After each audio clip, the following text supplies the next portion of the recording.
और भी बहुतों ने बनाया है। तो चलो इस ग्राफ का कन्वर्जन देख लेते हैं मेरे भाई। पी वर्सेस वी में बनाना था आपको, ठीक है। तो सबसे पहले देखो ए से बी में वॉल्यूम कांस्टेंट है और सी से डी में वॉल्यूम कांस्टेंट है। तो मेरे भाई हमें दो लाइन चाहिए। एक ए से बी के लिए तो हम कहीं पे बीच पे ऐसा बना लेते, मे बी ये सी से डी लेफ्ट हैंड साइड आए, राइट हैंड साइड भी आ सकता है, ठीक है। तो ए से बी में अगर हम देखें तो वॉल्यूम कांस्टेंट है, और उसके बाद अगर देखो तो ए से बी जाने टाइम में टेम्परेचर इंक्रीज कर रहा है। इसका मतलब ग्राफ किधर होगा, अपवर्ड होगा। इस ग्राफ क्या होगा, ए से बी वाला अपवर्ड होगा, ए, और ये क्या होगा मेरे भाई, बी होगा। ये अपवर्ड ग्राफ बनेगा, ये समझ में आ गया। हाँ, अब ये नहीं पता चल पा रहा कि सी और डी वाला लेफ्ट हैंड साइड होगा या राइट हैंड साइड होगा, इसलिए कहीं बीच से शुरुआत किए हैं। तो अब क्या करेंगे मेरे भाई, अब उसके बाद बी से सी में देखो, बी से सी में टेम्परेचर कांस्टेंट है, बी से सी में टेम्परेचर कांस्टेंट है। तो मेरे भाई टेम्परेचर कांस्टेंट वाला कौन सा प्रोसेस होता है, तो आइसोथर्मल प्रोसेस होता है। बी से सी कौन सा प्रोसेस है, आइसोथर्मल प्रोसेस है। तो ये तुमको सोचना पड़ेगा कि आइसोथर्मल प्रोसेस है और बी से सी जाने के टाइम में वॉल्यूम डिक्रीज कर रहा है, इसका मतलब प्रेशर जो होगा वो इंक्रीज करेगा। इसका मतलब जो प्रेशर होगा वो क्या होगा, इंक्रीज करेगा। प्रेशर किधर होगा, इंक्रीज करेगा। ये भी लाइन समझ में है। तो मेरे पास में दो ऑप्शन है मेरे पास, इधर इंक्रीज करना है या इधर इंक्रीज करना है, क्योंकि सी और डी का भी मेन मालूम होना चाहिए, सी और डी। तो मेरे पास वॉल्यूम वाले लाइन में देखो तो सी और डी का जो लाइन है इसका वॉल्यूम देखो और इसका वॉल्यूम को निहारो तो दिखाई देगा कि ए बी वाले का वॉल्यूम ज्यादा है, सी डी वाले का वॉल्यूम क्या है, कम है। सी डी वाले का वॉल्यूम कम है। और सिंस अब इधर आएगा, लेफ्ट हैंड साइड में आएगा। दूसरी चीज हमको क्या दिखाई दिया कि बी से सी में प्रेशर इंक्रीज करेगा। तो बी से सी में प्रेशर इंक्रीज कराओ और आइसोथर्मली इंक्रीज कराना है। तो कुछ इस टाइप से ग्राफ होगा। और जाहिर सी बात है सी से डी इधर आएगा, और फिर अगर अच्छे से देखो तो डी से ए, ये सी पॉइंट हुआ, ये डी पॉइंट हुआ नीचे वाला। अब डी से ए में वापस क्या हो रहा है, वॉल्यूम इंक्रीज कर रहा है लेकिन टेम्परेचर कांस्टेंट है। ये भी आइसोथर्मल प्रोसेस होगा। तो जिसका जिसका ये ग्राफ मैच किया मेरे भाई वो खुशियां मनाए, जिसका जिसका वो ग्राफ मैच किया। कितना लोगों का ग्राफ मैच किया, ये वाला ग्राफ कितना लोगों का मैच किया, ठीक है। मृणालिनी का मैच कर गया, अभिराज का मैच कर गया, अनुराग का मैच कर गया, अनीशा का मैच कर गया, वेरी गुड, बहुत अच्छी बात है कि मैच किया। शिवांशी का भी किया, वेरी गुड। तो माय डियर स्टूडेंट, तो ये हम लोग का ग्राफ था, जो कि आसान सा ग्राफ जो ऑलरेडी हम लोग पढ़े थे, और उसका एक कन्वर्जन ग्राफ हम लोग देख रहे थे यहाँ पर, ठीक है। अब चलो एक बार थोड़ा सा मल्टी स्टेप प्रोसेस वाला क्विक रिकैपिचुलेशन कर लेते हैं। तो ये मल्टी स्टेप प्रोसेस में क्या चीज होता है, ए से बी और फिर बी से सी, सी से डी, कुछ भी हो सकता है, कितना सारा भी प्रोसेस हो सकता है। मतलब एक से ज्यादा प्रोसेसेस होंगे, उसको हम लोग क्या कहते हैं, मल्टी स्टेप प्रोसेस कहते हैं। उसको क्या कहते हैं, मल्टी स्टेप प्रोसेस। हाँ, हम डेल्टा यू सीधा ए से सी में भी लगा सकते हैं, और पहले ए से बी लगाते फिर बी से सी भी लगाते, बात बराबर होता। लेकिन वर्कडन में नहीं लगा सकते। वर्कडन में क्यों नहीं लगा सकते हम, तो सवाल ये है कि वर्कडन एक पाथ फंक्शन है, हमें नहीं पता कि ए से सी डायरेक्टली चलेंगे तो पाथ बदल जाएगा। तो ए से बी और फिर बी से सी ही चलना पड़ेगा, यानी ये वाला ही आपको राइट इंफॉर्मेशन देगा। इससे डायरेक्टली आप नहीं निकाल सकते हो मेरे भाई, वो रॉन्ग इंफॉर्मेशन देगा आपको, क्योंकि ये पाथ डिपेंडेंट फंक्शन होता है। डेल्टा यू या फिर अगर आपको डेल्टा एच का अगर बात करें तो वो पाथ इंडिपेंडेंट होता है, वो स्टेट फंक्शन होता है। और स्टेट फंक्शन अगर होता है मेरे भाई तो सीधा ए से सी में डिपेंड करेगा, डेल्टा एच भी इस तरीके से। तो इसीलिए अगर साइक्लिक प्रोसेस है मेरे भाई तो सेम पॉइंट आ जाएगा। तो U2 माइनस U1, तो U2 और U1 दोनों सेम हो जाएगा मेरे भाई। तो डेल्टा U टोटल क्या हो जाएगा, 0। डेल्टा H टोटल क्या हो जाएगा, 0 हो जाएगा। डेल्टा H टोटल क्या हो जाएगा, 0 हो जाएगा मेरे भाई। तो इसलिए साइक्लिक प्रोसेस में जितने भी सारे स्टेट फंक्शंस होंगे तो उसका चेंज हमेशा जीरो आएगा। एक साइक्लिक प्रोसेस में हमेशा क्या आएगा, उसका चेंज जीरो आएगा मेरे भाई। क्या आएगा? जीरो आएगा। ठीक है, हाँ मेरे भाई। अब यहां पर क्या चीज है, अगर हम यहां पे देखें, फिर फर्स्ट लॉ अप्लाई किए थे, तो फर्स्ट लॉ अप्लाई किए तो Q इक्वल टू क्या आ गया? माइनस डब्ल्यू आ गया मेरे भाई। Q इक्वल टू क्या आ गया? माइनस डब्ल्यू आ गया, है ना। कैसे? डेल्टा यू जीरो था तो डेल्टा यू जीरो, तो delta U equal to Q plus W, तो मेरे पास डेल्टा यू जीरो। तो यहां पर से हम फिर बताए साइक्लिक प्रोसेस है, इसका वर्क डन कैसे निकालेंगे? ए से बी, फिर बी से सी, सी से डी, फिर डी से। इवन हम बताए थे कि एंटी क्लॉकवाइज चले और क्लॉकवाइज चले तो कब वर्क डन टोटल पॉजिटिव होगा और कब निगेटिव होगा मेरे भाई, ये भी बताए थे। कैसे बताए थे? सिंस ये क्लॉकवाइज प्रोसेस है, क्लॉक की तरह मूवमेंट हो रहा है, तो इसका ए बी अगर area under the curve work done निकालेंगे तो मेरे भाई ए बी को देखो, बाकी सबको छुपा दो, तो ये रेक्टेंगल जो बनेगा इतना बड़ा जितना बड़ा दिखाई दे रहा है, उस एरिया निकालेंगे। फिर सी डी का कितना एरिया निकालेंगे मेरे भाई, तो ये छोटा सा जो रेक्टेंगल है मेरे भाई, इस सी डी का एरिया ऐसे निकलेगा, ये वर्क डन देगा। तो सिंस ए बी वाला बड़ा रेक्टेंगल है, सी डी वाला छोटा रेक्टेंगल बन रहा है मेरा, इसीलिए ए बी का ज्यादा होगा मेरे भाई। तो ए बी का वर्कडन का जो मैग्नीट्यूड होगा बड़ा होगा, और सिंस इसका निगेटिव मैग्नीट्यूड होगा, क्यों? क्योंकि यहाँ पे एक्सपेंशन हो रहा है, ये वॉल्यूम इंक्रीज कर रहा है, तो एक्सपेंशन के दौरान वर्कडन क्या होगा? ज्यादा रिलीज होगी। और सीडी में मैग्नीट्यूड कम है और पॉजिटिव है, तो इसलिए निगेटिव आया मेरे भाई। तो ओवरऑल अगर क्लॉकवाइज होगा तो डायरेक्टली हम कह सकते हैं वर्क डन जो टोटल होगा वो निगेटिव आएगा, और अगर एंटी क्लॉकवाइज होगा तो हम खुले में कह सकते हैं कि वो पॉजिटिव आएगा। ठीक है, तो आई होप ये लाइंस तुम्हें समझ में आ गई होगी अच्छे तरीके से, है ना। इसका यूज करेंगे अभी एक सवाल बनाने में। हाँ, एक बात ध्यान रखना कि area under the PV curve work done देता है। Area under the PV curve जो होता है वो वर्क डन देता है। अगर तुम वीटी कर्व से निकालोगे वर्क डन तो ये इसका एरिया जो होगा कर्व के अंदर पे वो नहीं देगा। हाँ मेरे भाई, तुमको सर इस साइक्लिक प्रोसेस का वर्क डन कितना होगा, इस साइक्लिक प्रोसेस का कितना होगा, तो ये एबीसीडी जो रेक्टेंगल बना है ना वही होगा। क्यों? ए बी का जब निकाले तो पूरा निकाले तुम लोग, और सी डी माइनस कर दिए, तो बचा कितना? Net area. तो नेट एरिया जो रेक्टेंगल का एरिया है वही बचा इस केस में। हो सकता है किसी केस में ट्राइंगल बने तो ट्राइंगल का एरिया आ जाएगा, डिपेंड करेगा। कोई ऐसा भी हो सकता है मेरे भाई कि जिसमें ना ट्राइंगल बने, ना रेक्टेंगल बने, ना पैरेललोग्राम बने, कुछ नहीं बने। ऐसा कोई जरूरी नहीं कि हमेशा शेप अच्छा बन, जैसे यहाँ पे ये तो पार्टिकुलर कोई जो शेप है उसका एरिया नहीं निकाल सकते। फिर क्या करेंगे सर?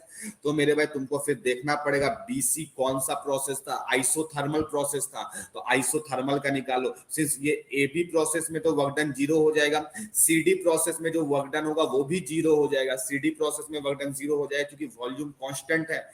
एडी प्रोसेस में सिंस आइसोथर्मल था तो इसका आइसोथर्मल कंप्रेशन लगा के निकाल लेते हैं।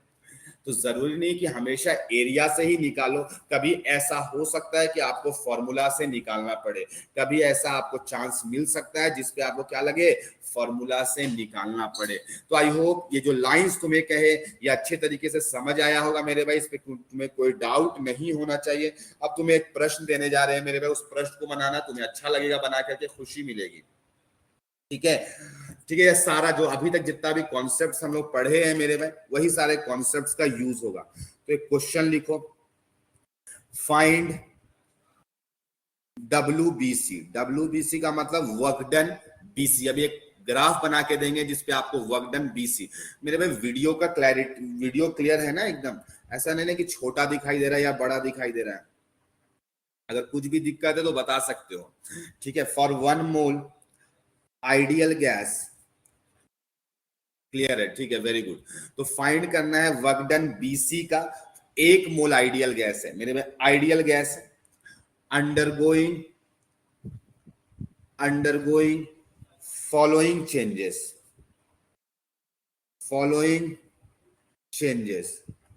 ठीक है, अंडरगोइंग फॉलोइंग चेंजेस। हाँ, यहाँ पे आपको एक इंफॉर्मेशन गिवन है मेरे भाई, गिवन है Q टोटल Q दिया हुआ है आपको 600 जूल्स। टोटल Q कितना दिया हुआ है? 600 जूल लिखा हुआ है ना। तो आपको निकालना है वर्क डन बीसी प्रोसेस। जैसे ये एक प्रोसेस है मेरे भाई, लेट से ये एक प्रोसेस है, तो इसमें वर्क डन बीसी का केवल पूछ लिया जाता। लेकिन हाँ, आपको हम दूसरा कर्व दे रहे हैं, वही ऊपर वाला कर्व नहीं है, तो उस प्रोसेस का आपको बताना है मेरे भाई। अच्छा क्वेश्चन है, आसान है, बस अच्छे से आप पुट करना। हमेशा कोई जरूरी नहीं कि एरिया, क्योंकि अगर वीटी कर्व होगा तो एरिया नहीं बता सकते, एरिया से वर्क डन तुम नहीं निकाल सकते हो। हाँ, पीवी कर्व होगा तो खुले में तुम एरिया से निकाल सकते हो, कोई दिक्कत नहीं है। तो मेरे भाई यहाँ पे तुम्हें एक कर्व दे रहे हैं मेरे भाई, इस टाइप का है, इस टाइप का कर्व है, ठीक है। ट्राइंगल शेप तो है, लेकिन आपको देखना पड़ेगा कर्व। हाँ, और ऐसा भी कोई जरूरी नहीं कि आप हमेशा पीवी कर्व में कन्वर्ट करो, बिना कन्वर्ट किए हुए भी तुम एरिया फॉर्मूला से निकाल सकते हो, एरिया फॉर्मूला से भी निकाल सकते हो मेरे, ठीक है। ये लाइन ऐसे ओरिजिन से ऐसे पास अगर करे तो ये ऐसे बनेगा मेरे, ये ओरिजिन से बनेगा ऐसे, ठीक है। अगर ऐसा देखा जाए तो यानी ओरिजिन से पास होता हुआ लाइन है। हाँ, आपको ये कर्व्स में आपको कुछ वैल्यूज गिवन है, ये वैल्यूज गिवन है, ये वैल्यूज गिवन है, और मेरे भाई ये वैल्यू गिवन है आपको, ये वैल्यूज गिवन है। ये जो वैल्यू है मेरे भाई, ये 200, ये 300 और ये 400 है मेरे भाई, ये 400 है। टेम्परेचर जो है ये केल्विन में है, टेम्परेचर जो है ये केल्विन में दिया गया है, और इस तरीके से आपको वॉल्यूम गिवन है मेरे भाई, इस तरीके से आपको वॉल्यूम ऐसे लिखा हुआ बस। हाँ, इस पे आपको पूछोगे सर एबीसी कौन सा पॉइंट्स है, तो ये मेरे भाई ये ए है, इस तरीके से एरो है, ये बी है, और ये सी है। ये इस तरीके से प्रोसेस हो रहा है। आपको वर्क डन बीसी निकालना है, आपको वर्क डन क्या निकालना है, बीसी निकालना है मेरे भाई, ठीक है। हाँ, बस इतना ही डेटा गिवन है आपको। तुम कहोगे सर ये वाला वॉल्यूम गिवन है क्या सी के पॉइंट का, तो नहीं मेरे भाई, इस सी का वॉल्यूम आपको नहीं पता है, नो डेटा, कोई डेटा नहीं है उस वॉल्यूम का। बनाओ मेरे भाई, ये एक साइक्लिक प्रोसेस है, ये सब सर नहीं, कन्वर्ट करके बनाना भी तो एक अप्रोच हो सकता है ना, बिल्कुल एक अप्रोच हो सकता है, आप घर में उसको ट्राई करना। बट मेरा कहना है कि अभी बिना आप कन्वर्ट किए बनाओ, क्योंकि आपको वैसे भी फिर साइक्लिक प्रोसेस का वर्क डन नहीं निकालना है। अभी राज देखो, जब साइक्लिक प्रोसेस का वर्क डन निकालना होता तब हम सोचते कि एरिया से निकाल लेंगे मेरे भाई, अभी तो आपको किसी एक पार्ट का निकालना है ना, WBC निकालना है, तो फिर क्यों लगाओगे उसको। तो अपना अप्रोच भी देखना है कि कौन सा प्रोसेस से हमको आसान पड़ेगा।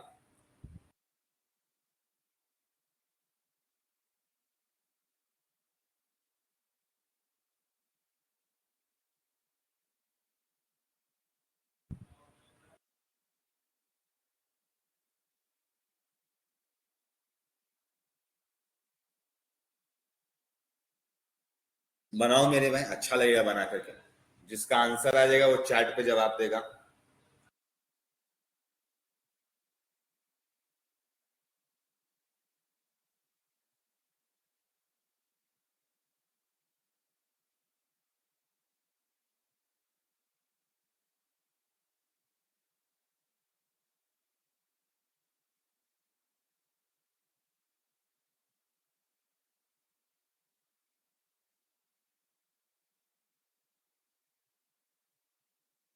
अप्रोच ले पा रहे हो, यस या नो हमको चैट पे जवाब देना है। ऐसा नहीं कि हम बहुत ज्यादा टाइम दे दे और तुम अप्रोच भी नहीं ले पाओ, टाइम वेस्ट हो जाए, ऐसा मत करना।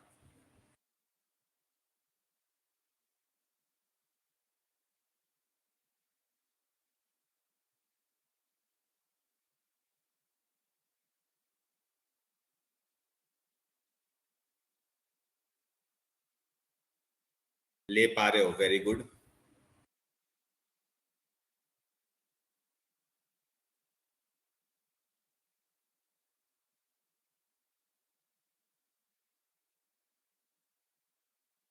ये लाइन समझो 45 डिग्री के लाइन से है, एंगल से है, एकदम मिड से पास किया हुआ है 90 डिग्री।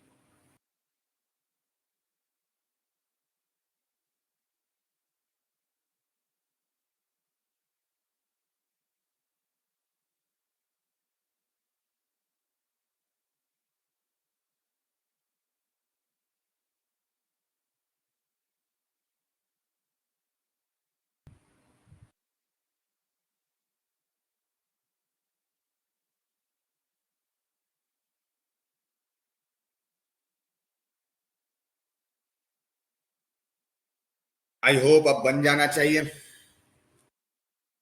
तो सॉल्यूशन पार्ट पे आते हैं।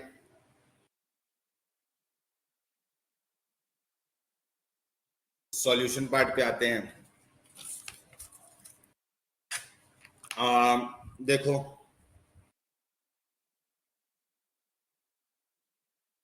क्या है, सिंस इस रिएक्शन के लिए थोड़ा जड़ा हो जा रहा है मेरा, बड़ा दिक्कत है। रुक जाओ, एक सेकंड रुक जाओ, थोड़ा ठीक करने दो तो हमें।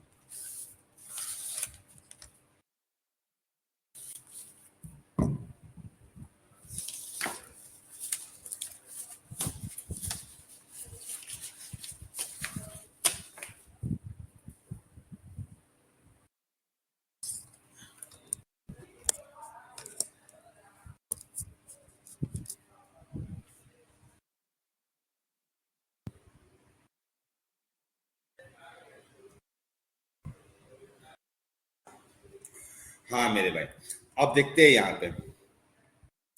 तो सिंस ये एक साइक्लिक प्रोसेस है, तो साइक्लिक प्रोसेस में क्या हो जाएगा, डेल्टा यू का वैल्यू जीरो।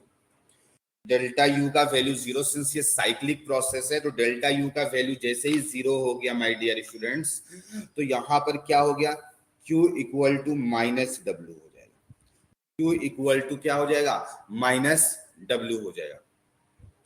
ठीक है, तो ये W कौन सा, Q total equal to W total हो जाएगा।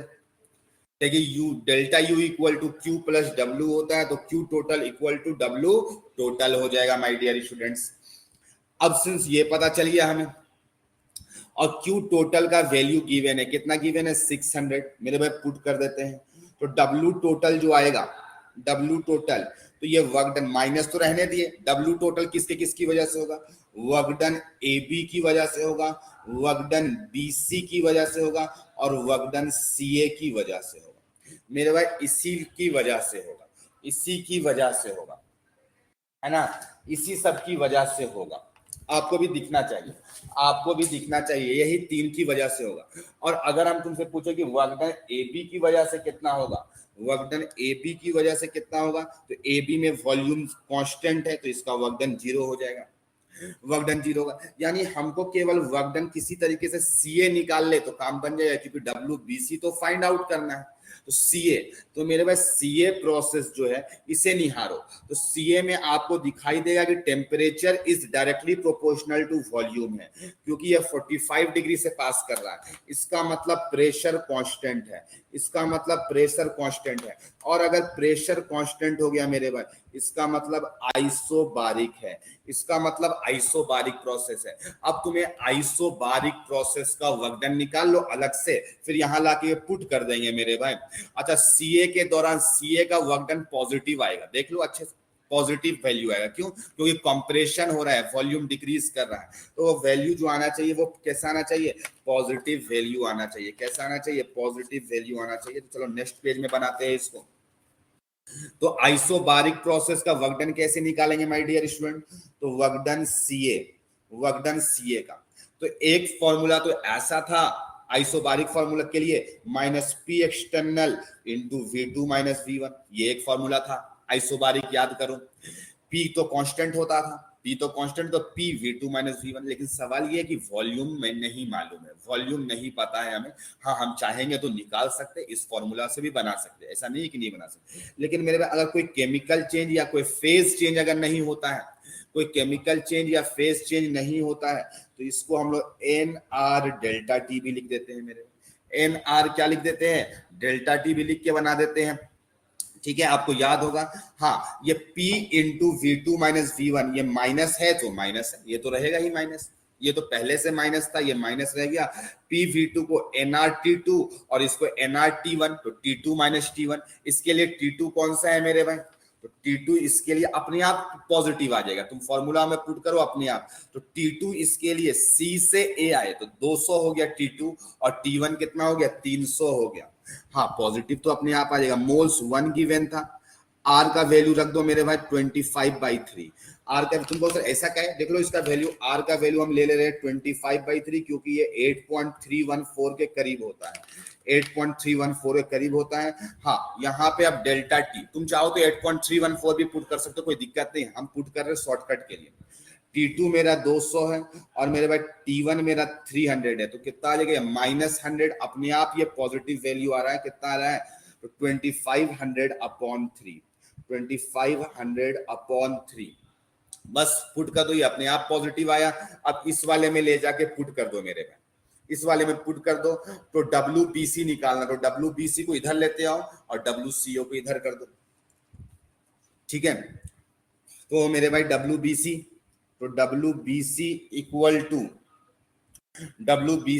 इक्वल टू क्या हो जाएगा मेरे भाई, तो -WCA, माइनस उधर ले गए WBC को, तो -WCA, और मेरे भाई वो 600 इधर आ जाएगा, तो ये इधर आ जाएगा। WCA का वैल्यू पुट कर दो, -2500/3, ये 3 6 18 हो जाएगा। तो जोड़ करके बताओ मेरे भाई कितना आ जाएगा वैल्यू, 18 + 2500, 18 + 2500 करके आ जाएगा आपका। तो पुट कर दो, वही आंसर हो जाएगा। कोई वैल्यू पुट किया होगा मेरे भाई, तो उसका आंसर आ गया होगा 2500/3 - 600। कोई कैलकुलेट करके बता सकते हो, कोई 8.314 भी लिया होगा तो बता सकते हो मेरे भाई, ये जूल्स में आ जाएगा। तो 2500/3 का वैल्यू निकाल लो। हाँ, 2500 / 3, 833 आया, प्लस 600 कर दो उसमें से, तो ये 1433 आ जाएगा। यानी WBC कितना आ जाएगा, 1433.34 जूल्स आ जाएगा। तुम चाहो तो इसको किलो जूल में भी निकाल सकते हो, तुम चाहो तो इसको किलो जूल में भी निकाल सकते हो। तो मेरे भाई ये कैलकुलेशन है, कोई बड़ा चीज नहीं है। तो यहाँ पर आकर के हम लोग का फर्स्ट लॉ का सारा कॉन्सेप्ट खत्म हो जाता है मेरे भाई। यही सारा फर्स्ट लॉ के बारे में था, फर्स्ट लॉ के बारे में था मेरे भाई। बहुत सही टाइम में यहाँ पे मेरे पास में चाय आ गया है। अभी हमको चाय से रिलेटेड तुमको समझाना था एक कॉन्सेप्ट, तो अब उस पर बात करेंगे मेरे भाई, ठीक है। माय डियर स्टूडेंट, अब जो है ये फर्स्ट लॉ खत्म हुआ, लेकिन सवाल कि हमको सेकेंड लॉ की जरूरत क्यों पड़ी, सेकेंड लॉ की जरूरत क्यों पड़ी, ऐसा क्या दिक्कत आ रहा था फर्स्ट लॉ में जो हमको फर्स्ट लॉ एक्सप्लेन नहीं कर पाया। तो सवाल है कि उस दिक्कत को पहले पता करते हैं और फिर बताते हैं मेरे भाई। चलो आपसे कुछ जनरल प्रश्न हम पूछना चाहेंगे मेरे भाई। टोटल एनर्जी कंजर्व रहता है कि नहीं? आप लोग चैट पे आ जाओ, बस अभी हम कुछ लिखेंगे नहीं, थोड़ा देर के बाद लिखेंगे, बस यस या नो करते चलना है अभी थोड़ा देर तक, 2-4 मिनट तक। मेरे भाई टोटल एनर्जी कंजर्व होता है, यस। मेरे भाई इस दुनिया में वैसा कोई भी रिएक्शन या वैसा कोई भी प्रोसेस नहीं हो सकता जिसमें यूनिवर्स का एनर्जी चेंज हो जाए। फिर से लाइन रिपीट कर रहे हैं, फिर बताना ये ट्रू स्टेटमेंट है या फॉल्स स्टेटमेंट है। फिर से हम रिपीट करने जा रहे हैं मेरे भाई। इस नेचर में, इस यूनिवर्स में ऐसा कोई भी प्रोसेस, ऐसा कोई भी रिएक्शन नहीं हो सकता जिसमें टोटल एनर्जी चेंज हो रहा हो। क्या ये लाइन ट्रू है या फॉल्स है? क्या ये लाइन ट्रू है या फॉल्स है मेरे भाई? अगर रिपीट करने बोलोगे तो हम रिपीट भी कर देंगे।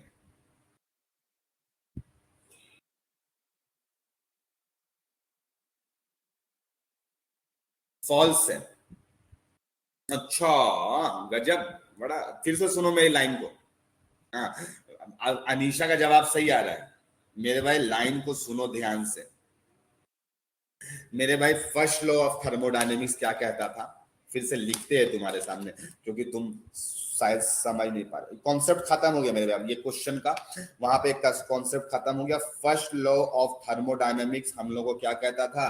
टोटल एनर्जी यूनिवर्स का कांस्टेंट है, total energy of universe is constant. मेरे भाई यही लाइन कहा था, तुम जा करके देख भी लो, इज कांस्टेंट। मेरे भाई एनर्जी कभी भी चेंज नहीं हो सकता। तो मेरे भाई हम तुमको एक लाइन पूछ रहे थे, हम पूछ रहे हैं तुम्हारे से मेरे भाई, इस यूनिवर्स में ऐसा कोई भी प्रोसेस नहीं हो सकता, इस यूनिवर्स में ऐसा कोई भी प्रोसेस नहीं हो सकता जिसमें टोटल एनर्जी चेंज हो रहा हो। क्या ये लाइन ट्रू है या फॉल्स है? ट्रू है। ऐसा कोई भी प्रोसेस नहीं हो सकता मेरे भाई जिसमें टोटल एनर्जी चेंज हो। सवाल है एनर्जी चेंज अगर हो जाएगा तो वो प्रोसेस थोड़ी ना होगा मेरे भाई, समझ में आया?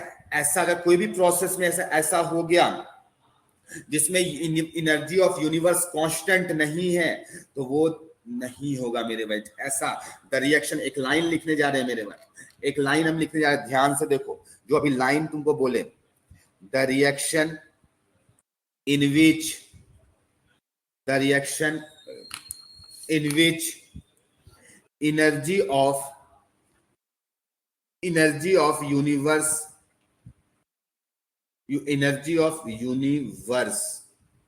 Energy of universe changes are not feasible. मेरे भाई ये एक स्टेटमेंट था, फिजिबल। मेरे भाई ये एक स्टेटमेंट हम तुम्हारे सामने रखे, ये एक स्टेटमेंट है, ये एक स्टेटमेंट का स्पेलिंग ये होगा, ये एक स्टेटमेंट है मेरे भाई। Reaction in which energy of universe changes, वो फिजिबल नहीं होंगे, मतलब वो प्रोसेस नहीं होंगे। यस, ये लाइन बिल्कुल सही है मेरे भाई। ऐसा नहीं हो सकता कि जिसमें एनर्जी ऑफ यूनिवर्स चेंज हो जाए, जिसमें लिख रहा है कि एनर्जी ऑफ यूनिवर्स चेंज हो रहा है, वो फिजिबल नहीं होंगे। यस, वो फिजिबल नहीं होंगे, गारंटी के साथ कह सकते हो, गारंटी के साथ कह सकते हो। फॉर एग्जांपल ऐसा समझो मेरे भाई, लेट्स से तुम लोगों के स्कूल में एक साइंस एग्जीबिशन कुछ नाम का चीज हुआ करता होगा, जब आप लोग 10th तक में होंगे तो साइंस एग्जीबिशन नाम का कुछ चीज होता है मेरे भाई स्कूल में, ऑलमोस्ट एवरी स्कूल में होता है, ठीक है। जिसमें क्या होता है मेरे भाई, आपको कुछ प्रोजेक्ट बनाना होता है और वो एक बहुत सारे प्रोजेक्ट्स तैयार होते हैं, बहुत सारे स्टूडेंट्स लोग वो प्रोजेक्ट को बनाते हैं, मिल करके एक ग्रुप होता है और वैसे वैसे बहुत सारे ग्रुप्स होते हैं और स्कूल में बहुत सारे पेरेंट्स आते हैं, आपके सीनियर्स आते हैं, आपके जूनियर्स आते हैं, पेरेंट्स आते हैं, टीचर्स आते हैं, सबको आप समझाते हो अच्छे तरीके से कि हमारा प्रोजेक्ट का क्या मतलब है। ऐसा ऐसा कुछ कुछ होता है मेरे भाई स्कूल में। हुआ क्या मेरे भाई, लेट से तुम एक प्रोजेक्ट किए और वहां पर उस प्रोजेक्ट को देखने के लिए हम पहुंच गए मेरे भाई, उस प्रोजेक्ट को देखने के लिए हम पहुंच गए मेरे भाई। तुम हमको बताए कि सर देखिए हम ऐसा ऐसा काम किए हैं, मेरा प्रोजेक्ट में ये सारा हुआ मेरे भाई, हम ऐसे किए सर, फिर इससे ऐसे हुआ, इससे हमारा फ्यूचर मॉडल ये है, ये सब कुछ कुछ तुम हमको डीलिंग तुम हमको दे दिए मेरे भाई, जो कि तुम लोग करते हो मेरे भाई। हम सुने तुम्हारी बातों को, लेकिन मेरे भाई हम तुम लोग जैसा बुड़बक थोड़ी है, हम सुने और हम चीजों को समझे और हम तुमसे तुम्हारा प्रोजेक्ट के बारे में आइडिया सारा जो तुम एक्सप्लेन किए, उसके बेसिस पर हम तुम्हारा प्रोसेस का कुछ कुछ कैलकुलेशंस किए और देखे कि तुम्हारे जो प्रोजेक्ट है उसमें टोटल एनर्जी जो है चेंज हो जा रहा है, टोटल एनर्जी जो है यूनिवर्स का उसकी वजह से, प्रोजेक्ट की वजह से चेंज हो जा रहा है। तो हम तुमको वहीं पर बोल देंगे कि बेटा तुम्हारा प्रोजेक्ट सही नहीं है, इसमें एक एरर है, ये प्रोसेस फिजिबल नहीं होगा। बात समझ में आया? यानी अगर टोटल एनर्जी चेंज हो जाएगा यूनिवर्स का तो वो प्रोजेक्ट तुम्हारा सक्सेसफुल नहीं होगा। यानी अगर किसी प्रोजेक्ट को सक्सेसफुल बनाना है तो एक प्राइमरी क्राइटेरिया है कि आप उसमें चेक करो कहीं एनर्जी ऑफ यूनिवर्स चेंज तो नहीं हो रहा है, उसके बाद मॉडल डिजाइन करो, उसके बाद उसका मॉडल को डिजाइन करो, तब फिर बताओ कि हाँ सर चेंज नहीं हो रहा है, तब तुम्हारा वो प्रोजेक्ट सक्सेसफुल है। यस, चेंज नहीं होना चाहिए, अगर चेंज होगा तो वो फिजिबल नहीं होगा, वो ऑन पेपर तुम सही बात कर रहे हो मेरे भाई। अच्छा मेरे भाई, ऐसा अब देखो सुनना मेरे भाई, अब लाइन एक और सुनना मेरे भाई, एक लाइन सुनना। ये लाइन लिखा हुआ है कि फर्स्ट लॉ ऑफ थर्मोडायनेमिक्स बताता है कि वो सारे प्रोसेसेस, अच्छा उससे पहले एक लाइन और पुट कर रहे हैं मेरे भाई, इस दुनिया में वो सारे प्रोसेसेस हो सकते हैं, सुनना मेरी लाइन को अच्छे से, इस दुनिया में, इस यूनिवर्स में वो सारे प्रोसेसेस हो सकते हैं जिसमें टोटल एनर्जी यूनिवर्स का कांस्टेंट हो। क्या ये लाइन ट्रू है, फॉल्स है, मे बी ट्रू, क्या है? इस दुनिया में वो सारे प्रोसेसेस हो सकते हैं जिसमें टोटल एनर्जी यूनिवर्स का कांस्टेंट है। ये ट्रू स्टेटमेंट है, फॉल्स है, मे बी, क्या है ये line? Sir may be true. क्यों ये हमेशा ट्रू क्यों नहीं होगा, ऑलवेज ट्रू क्यों नहीं होगा अभिराज?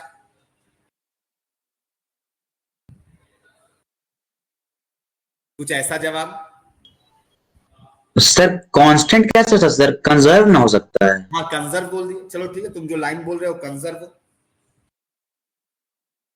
टोटल एनर्जी, कोई एक प्रोसेस हुआ मेरे भाई, कोई एक, लेट्स से हम ऐसा बात बोले कि इस दुनिया में, इस यूनिवर्स में वो सारे प्रोसेसेस हो सकते हैं जिसमें energy of universe, energy of universe constant है या कंजर्व है। कांस्टेंट बोलो, यूनिवर्स के लिए तो कांस्टेंट भी बोल सकते हैं।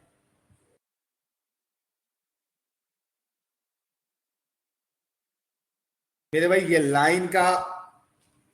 लाइन मतलब अगर टोटल एनर्जी यूनिवर्स का अगर कांस्टेंट है, कंजर्व है, तो वो प्रोसेसेस हमको फर्स्ट लॉ ऑफ थर्मोडायनेमिक्स बोलता है कि हो जाएगा। फर्स्ट लॉ ऑफ थर्मोडायनेमिक्स बोलता है कि हो जाएगा। मेरे भाई अब चलो रुको, इस लाइन को तो अभी बोल दिया, इसको लिखने वाला काम तो थोड़ी देर के बाद करेंगे मेरे भाई। रुको, अब ध्यान से सुनना मेरी बातों को। क्या हुआ मेरे भाई, एक प्रोसेस करवाए मेरे भाई, एक रिएक्शन करवाए जिसमें रिएक्टेंट से प्रोडक्ट का एनर्जी ज्यादा है, रिएक्टेंट से प्रोडक्ट का एनर्जी ज्यादा है, क्या वो प्रोसेस होगा? यस या नो?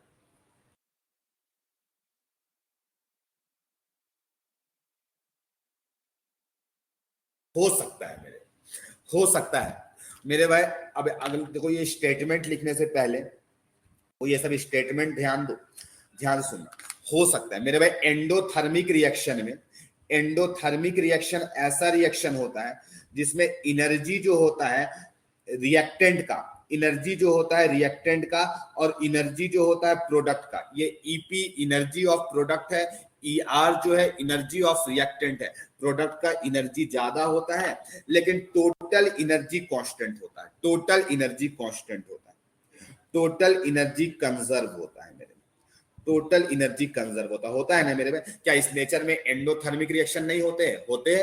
होते हैं मेरे में, और ये फिजिबल है। यस, ये होता है मेरे में, ये तुमको अच्छे से पता है कि एंडोथर्मिक रिएक्शन होता है। तुम बहुत सारे एग्जांपल दीजिए, हमको बुझा नहीं रहा है कुछ भी मेरे भाई। हमको बताओ तुम H2O लिक्विड से H2O वेपर बनाते हो कि नहीं बनाते हो?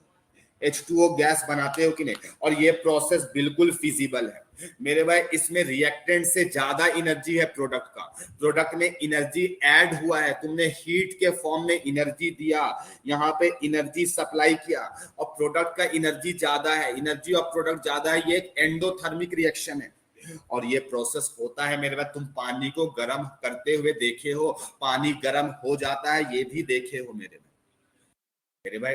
प्रोडक्ट का एनर्जी रिएक्टेंट से ज्यादा हो सकता है। हम स्टेबिलिटी नहीं बात कर रहे हैं मेरे भाई, ये लेकिन प्रोसेस होता है नेचर में। तुमको अच्छे से पता है कि वाटर लिक्विड से वाटर वेपर बनता है, इसका मतलब हाँ टोटल एनर्जी तो कांस्टेंट है मेरे भाई। तुम किसी फॉर्म में एनर्जी ऐड किए तो रिएक्टेंट का एनर्जी प्लस जो एनर्जी ऐड किए वो प्रोडक्ट का एनर्जी जुड़ करके बन गया। यानी जितना तुम एनर्जी सप्लाई किए बाद में उतना एनर्जी है तुम्हारे पास, एनर्जी तो कंजर्व है, एनर्जी तो कंजर्व है। और ये प्रोसेस होता भी है, यानी अगर प्रोडक्ट का एनर्जी ज्यादा हो तो भी प्रोसेस होता है। एक्सोथर्मिक तो होता ही है मेरे में, एक्सोथर्मिक में स्टेबिलिटी भी बढ़ता है, एक्सोथर्मिक रिएक्शन में स्टेबिलिटी भी बढ़ जाता है, एक्सोथर्मिक रिएक्शन में स्टेबिलिटी भी बढ़ जाता है, एक्सोथर्मिक मेरे भाई। तो इन एक्सोथर्मिक रिएक्शन में क्या होता है, एनर्जी ऑफ रिएक्टेंट और एनर्जी ऑफ प्रोडक्ट में रिएक्टेंट का एनर्जी ज्यादा होता है, प्रोडक्ट का एनर्जी कम होता है और ये भी प्रोसेस फिजिबल होता है। इसमें एनर्जी रिलीज होती है मेरे में, एक रिएक्शन हुआ जिसमें प्रोडक्ट के साथ में एनर्जी मिला, उसमें देना पड़ा, इसमें हमें मिल गया एक्सोथर्मिक में मेरे भाई। यहाँ पे भी टोटल एनर्जी कांस्टेंट है, टोटल एनर्जी कांस्टेंट है, टोटल एनर्जी कंजर्व है और ये प्रोसेस भी होता है मेरे में, कंजर्व है, ये प्रोसेस भी होता है। इसका मतलब क्या है मेरे में, अगर टोटल एनर्जी कंजर्व है तो वो रिएक्शन हो रहा है मेरे, टोटल एनर्जी कंजर्व है तो वो प्रोसेस हो रहा है, वो रिएक्शन हो रहा है, वो हो रहा है। देखो अभी एक्सोथर्मिक भी हुआ, एंडोथर्मिक भी हुआ मेरे में, हो रहा है। तो क्या बोल सकते हैं मेरे, रुको अभी मेरी लाइंस को बस ध्यान से सुनो। तो अगर total energy, if total energy of universe is conserve, अगर टोटल एनर्जी जो यूनिवर्स का कंजर्व है तो मेरे भाई ये फिजिबल होगा या नॉट फिजिबल होगा या मे बी होगा? क्या हो लगता है मेरे भाई, क्या लगता है तुम्हें, क्या लग रहा है अब तुम्हें, क्या लग रहा है मेरे भाई? फिजिबल लगने लगा। यस, अब तो तुम लोगों को फिजिबल लगने लगा। यानी अगर टोटल एनर्जी कंजर्व है तो वो प्रोसेस होगा, और हम आपको दिखला दी एनर्जी बढ़ भी सकता है, एनर्जी घटता भी है, लेकिन अगर टोटल एनर्जी कंजर्व है तो वो प्रोसेस फिजिबल होगा। तुम कह रहे हो मेरे भाई इस लाइन का मे बी आंसर है। जो तुम कहते थे ना कि मे बी, वही है इसका आंसर। ऐसा नहीं है मेरे भाई। चाय देखो, अब तुम्हारे सामने चाय रखेंगे मेरे भाई, देखो चाय आ गया। देखो अब मेरे भाई ये चाय जो है, ये चाय धीरे धीरे धीरे धीरे क्या हो रहा है, ठंडा हो रहा है। मेरे लिए सिस्टम ये है मेरे भाई, ये चाय मेरे लिए सिस्टम है। रुको अभी ध्यान से सुनो, यूनिवर्स का बात कर रहे हैं हम टोटल। चाय मेरे लिए अभी सिस्टम है, हम सिस्टम पे फोकस कर रहे हैं। धीरे धीरे ये मेरा चाय ठंडा हो रहा है, धीरे धीरे मेरा चाय ठंडा हो रहा है मेरे भाई। एनर्जी, सराउंडिंग का एनर्जी बढ़ रहा है, सिस्टम का एनर्जी घट रहा है। सिस्टम से हीट कम हो रहा है, हीट लॉस कर रहा है ये, और वो सराउंडिंग को सप्लाई कर रहा है मेरे भाई। तो सिस्टम का एनर्जी डिक्रीज किया, सराउंडिंग का एनर्जी इंक्रीज किया, टोटल एनर्जी कंजर्व है, टोटल एनर्जी कंजर्व है मेरे भाई। सिस्टम का घटा तो सराउंडिंग का बढ़ा। और अगर यूनिवर्स का बात करें तो सिस्टम और सराउंडिंग मिलकर के यूनिवर्स बनता है। और मेरे भाई तुम कहोगे सर चाय ठंडा होता है? यस होता है मेरे भाई, यानी ये प्रोसेस तो फिजिबल है मेरे भाई। लेकिन चाय गर्म का ही नहीं होता है। ऐसा चाय रख दिया मेरे भाई और सराउंडिंग से ये हीट लेता, सराउंडिंग से ये हीट लेता, और चाय मेरा जितना गर्म था उससे ज्यादा गर्म हो जाता। सिस्टम का एनर्जी इंक्रीज होता, सराउंडिंग का एनर्जी डिक्रीज होता, नेट एनर्जी कंजर्व होता। अभी भी तो एनर्जी ऑफ यूनिवर्स कंजर्व है मेरे भाई, है कि नहीं कंजर्व? चाय गर्म हो रहा होता, सराउंडिंग का टेम्परेचर डिक्रीज हो रहा होता, बट ये प्रोसेस तो नहीं होता है। गर्म से तो ठंडा हो जाता है मेरे भाई, गर्म से तो ठंडा हो जाता है, लेकिन ठंडा से गर्म नहीं होता है। ठंडा से गर्म नहीं होता है क्या मेरे भाई? गर्म हो रहा है क्या? एसी लगाते हैं मेरे भाई, एसी लगाते तो एसी में हमको वर्क करना पड़ता है, तब जाकर के वो ठंडा करता है। ठीक है, ठंडा करने के लिए हमको तो एक कंप्रेसर लगाना पड़ता है, पहले वर्क करना पड़ता है। कंप्रेसर आप नाम सुने होंगे कि एसी के अंदर पे, फ्रीज के अंदर पे कंप्रेसर लगा रहता है। तो अगर टोटल एनर्जी यूनिवर्स का कंजर्व है तो वो प्रोसेस होगा, इसकी कोई गारंटी नहीं है। क्योंकि हम चाय वाला एग्जांपल आपको दिखला दिए मेरे भाई, चाय ठंडा तो होता है और उसमें भी कंजर्व है एनर्जी, और गर्म होने में भी कंजर्व है, लेकिन गर्म नहीं होता है, वो ठंडा ही होता है। सवाल है कि ऐसा क्यों? तो टोटल एनर्जी अगर यूनिवर्स का कंजर्व है तो वो फिजिबल हो भी सकता है, नहीं भी हो सकता। हाँ, एंडोथर्मिक एक्सोथर्मिक रिएक्शन होता है, लेकिन क्या हर रिएक्शन होगा? नहीं, हर प्रोसेसेस नहीं होगा। यही तो थर्मोडायनेमिक्स आपको सिखाएगा कि जिंदगी में हर कुछ पॉसिबल नहीं है, कुछ चीजें पॉसिबल है मेरे भाई। हाँ, लेकिन ये बात फैक्ट है, अगर टोटल एनर्जी ऑफ यूनिवर्स अगर चेंज हो गया, अगर टोटल एनर्जी ऑफ यूनिवर्स अगर चेंज हो गया मेरे भाई, तो ये तो फिजिबल होगा ही नहीं, नॉट फिजिबल, ये कभी भी फिजिबल नहीं होगा। अगर चेंज होगा तो कभी भी फिजिबल नहीं होगा, लेकिन अगर कंजर्व रहेगा, कांस्टेंट रहेगा, तो उसका कोई गारंटी नहीं है, वो मे भी फिजिबल हो, वो मे भी फिजिबल ना हो। आई होप जो लाइंस तुम्हें समझाए वो तुमको समझ में आने लगा होगा, क्या हम एक्सप्लेन करना चाहते थे तुम्हें, यस और नो मेरे?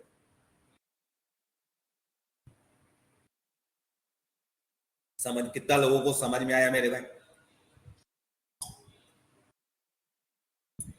वेरी गुड, आप लोगों को समझ में आ गया मेरे भाई। तो ये फर्स्ट लॉ का लिमिटेशन है मेरे भाई। फर्स्ट लॉ हम लोग को ये चीज एक्सप्लेन करता था कि अगर टोटल एनर्जी यूनिवर्स का कंजर्व रहेगा तो वो सारे प्रोसेसेस होंगे, लेकिन अभी हम आपके सामने साबित कर दिए कि नहीं, टोटल एनर्जी कंजर्व होने के बावजूद भी कुछ ऐसे प्रोसेसेस हैं जो नहीं हो पाता है। यानी कि मेरे भाई इस दुनिया में हर कुछ पॉसिबल नहीं है, कुछ चीजें इम्पॉसिबल है। ये लाइन समझ में आने लगा मेरे भाई। अब मेरे भाई ये लाइन जब समझ में आ गया तुमको, तो इसको डिफाइन करने के लिए, इसको समझाने के लिए एक नया टर्म इंट्रोड्यूस किया गया कि आखिर ये क्यों नहीं हो पा रहा है, ये आखिर फर्स्ट लॉ में क्या कमी है। उस कमी को दूर करने के लिए एक नया टर्म आपके सामने हम इंट्रोड्यूस करने जा रहे हैं, जिसका नाम है मेरे भाई एंट्रोपी, जिसका नाम है एंट्रोपी। मेरे भाई ये जैसे आपको याद होगा एंथैल्पी जो था, जो एंथैल्पी था उसको हम लोग ऑन पेपर डिफाइन किए थे, फिर उसको हम लोग समझे थे कि एंथैल्पी को ऐसे फील कर सकते, एक सिस्टम है उसमें अगर एस का मतलब सर वो एस है, यस ये एस है, एंट्रोपी को एस से रिप्रेजेंट किया जाता है, एस। मेरे भाई क्या है, कोई सिस्टम है, सिस्टम में अगर कांस्टेंट प्रेशर में अगर हीट कर रहे थे तो वो चेंज इन एंथैल्पी बनता था, तो उसको समझे थे, फील लिए थे। मेरे भाई इंट्रोपी का भी फील लेंगे, लेकिन अभी वो वक्त नहीं है कि जिस टाइम में आप फील ले लेंगे इंट्रोपी का। मेरे भाई आपको नेक्स्ट क्लास तक या नेक्स्ट टू नेक्स्ट क्लास तक पेशेंस रखना पड़ेगा इसको इंट्रोपी को फील लेने में, कि इंट्रोपी का मतलब क्या है। हम चाहेंगे तो अभी समझा दे सकते हैं, लेकिन उससे आपको क्लियर एक्सप्लेनेशन नहीं मिलेगा।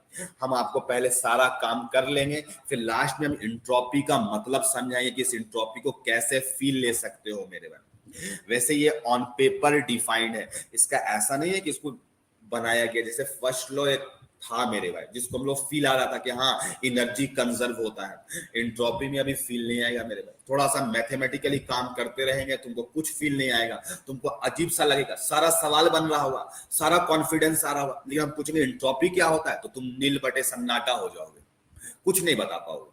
कब तक? एक दो क्लास तक। लेकिन एक दो क्लास के बाद फिर आप बता सकते हो, फिर हम आपको फील दिलवाएंगे कि क्या है उस इंट्रोपी का मतलब क्या है, हम फील दिलवाएंगे मेरे भाई वक्त आने पर। तो मेरे भाई ये इंट्रोपी किस तरीके से डिफाइंड है, तो ये इंट्रोपी अगर छोटा सा इंट्रोपी बात करें तो डीएस, छोटा सा इंट्रोपी बात करें तो डीएस, इसको ऐसे डिफाइन किया गया Q reversible upon T, Q reversible upon T से डिफाइन किया गया। क्या से डिफाइन किया गया है मेरे भाई? Q reversible upon T. कैसे आया है कुछ नहीं बताएंगे, कुछ नहीं बताएंगे, ना फील दिलवाएंगे, अभी वक्त आने पर सब बताया जाएगा। हाँ, इसके अलावा यहाँ पे एक लाइन और लिखने जा रहे हैं, entropy is a state function. हाँ, इसको भी अभी प्रूफ नहीं किए, बस हम बोले कि इंट्रोपी जो है ये एक स्टेट फंक्शन है, इसको अभी प्रूफ करेंगे मेरे में। इंट्रोपी जो है वो एक स्टेट फंक्शन है, लेकिन इंट्रोपी क्या होता है ये नहीं बताया। हाँ, लेकिन इसको प्रूफ कर देंगे अभी।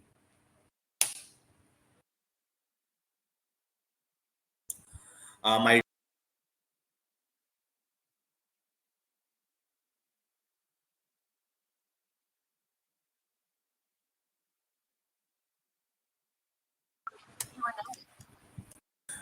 कहां तक आप लोग सुन पाए मेरे भाई?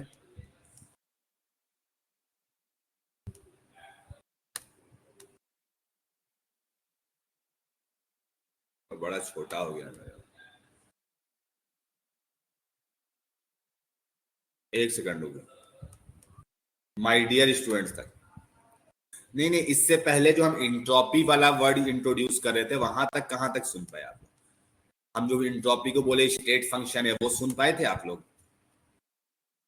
हाँ चलो सुन लिया है तुमने, ठीक है। हाँ, इसका भी एक्सप्लेनेशन हम आपको देंगे, इंट्रोपी स्टेट फंक्शन क्यों है। लेकिन इंट्रोपी क्या है ये एक दो दिन वेट करो, अपने आप समझा देंगे मेरे भाई, वक्त आने पर सब बता दिया जाएगा। लेकिन इसको समझने के लिए, इस इंट्रोपी को समझने के लिए हम लोग सारा काम करेंगे, तब समझ में ना आएगा मेरे भाई। तो इसको समझने के लिए आपको एक साइकिल इंट्रोड्यूस करने जा रहे हैं जिसका नाम है कार्नोट साइकिल। कार्नोट साइकिल, ठीक है मेरे में, बड़ा फेमस साइकिल है। ये बताता है कि ऐसा कभी भी आप इंजन नहीं बना सकते हो जिसका एफिशिएंसी 100% हो। ऐसा कभी भी तुम इंजन नहीं बना सकते हो जिसका एफिशिएंसी 100% हो। तुम मैक्सिमम किसी इंजन को बना सकते हो, यानी कि किसी का मैक्सिमम एफिशिएंसी क्या हो सकता है, तो वो कार्नोट साइकिल जो बताए थे वही मैक्सिमम एफिशिएंसी वाला हो सकता है। इससे ज्यादा एफिशिएंसी वाला इंजन इस दुनिया में बनाना इम्पॉसिबल है। तो सवाल है कार्नोट साइकिल में क्या होता है मेरे में। तो कार्नोट साइकिल का ग्राफ है मेरे में, तो तुमको ध्यान पे भी रखना चाहिए कि ऐसा ग्राफ होता है। उस ग्राफ को हम बनाने जा रहे हैं, यहाँ पे आप भी साथ साथ बनाएंगे, ठीक है। फिर उसमें हम लोग कुछ कुछ काम करेंगे, फिर धीरे धीरे ये सब फॉर्मूला को जानेंगे कहाँ से आया है, धीरे धीरे मेरे। तो ये प्रेशर वर्सेस वॉल्यूम का कर्व हम बनाने जा रहे हैं, प्रेशर वर्सेस वॉल्यूम का कर्व बनाने जा रहे हैं मेरे में। इसमें टोटल 4 प्रोसेसेस है, 4 प्रोसेस और एक साइक्लिक प्रोसेस है, नाम भी है कार्नोट साइकिल। 4 प्रोसेसेस है मेरे में, इसमें 2 एडियाबैटिक प्रोसेस है, 2 एडियाबैटिक प्रोसेस है और 2 आइसोथर्मल प्रोसेस है, और 2 आइसोथर्मल प्रोसेस है इस तरीके से। यानी यहां से पॉइंट शुरू हुआ, ये दूसरा पॉइंट है, ये तीसरा पॉइंट है, ये चौथा पॉइंट है मेरे में। इस पॉइंट का नाम देने जा रहे हैं ए, इस पॉइंट का नाम बी, इसका सी और इस पॉइंट का डी। ए से बी, बी से सी, सी से डी और डी से ए। मेरे भाई ए बी जो प्रोसेस है वो आइसोथर्मल, वॉल्यूम एक्सपैंड हो रहा है, तो ए बी प्रोसेस जो है वो आइसोथर्मल एक्सपेंशन है, आइसोथर्मल एक्सपेंशन है। ये याद रखना, कोई पूछ सकता है आपसे कि कार्नोट साइकिल में क्या होता है। और मेरे पास CD जो प्रोसेस जो ब्लू वाला है ये आइसोथर्मल है, आइसोथर्मल कॉम्प्रेशन है, इसमें वॉल्यूम डिक्रीज कर रहा है। और ये BC और AD जो प्रोसेस है, BC और या DA प्रोसेस है, ये एडियाबैटिक एक्सपेंशन है BC, और ये एडियाबैटिक कॉम्प्रेशन है, एडियाबैटिक कॉम्प्रेशन है। तो आपको एक लाइन अच्छे तरीके से पता है माय डियर स्टूडेंट्स कि यहां पर हम लोग एक्सपेंशन जब करवा रहे होंगे, एक्सपेंशन के दौरान टेम्परेचर कांस्टेंट होगा। तो अगर इस पॉइंट का टेम्परेचर T1 है तो C पॉइंट में भी टेम्परेचर T1 होगा, क्योंकि ये आइसोथर्मल है।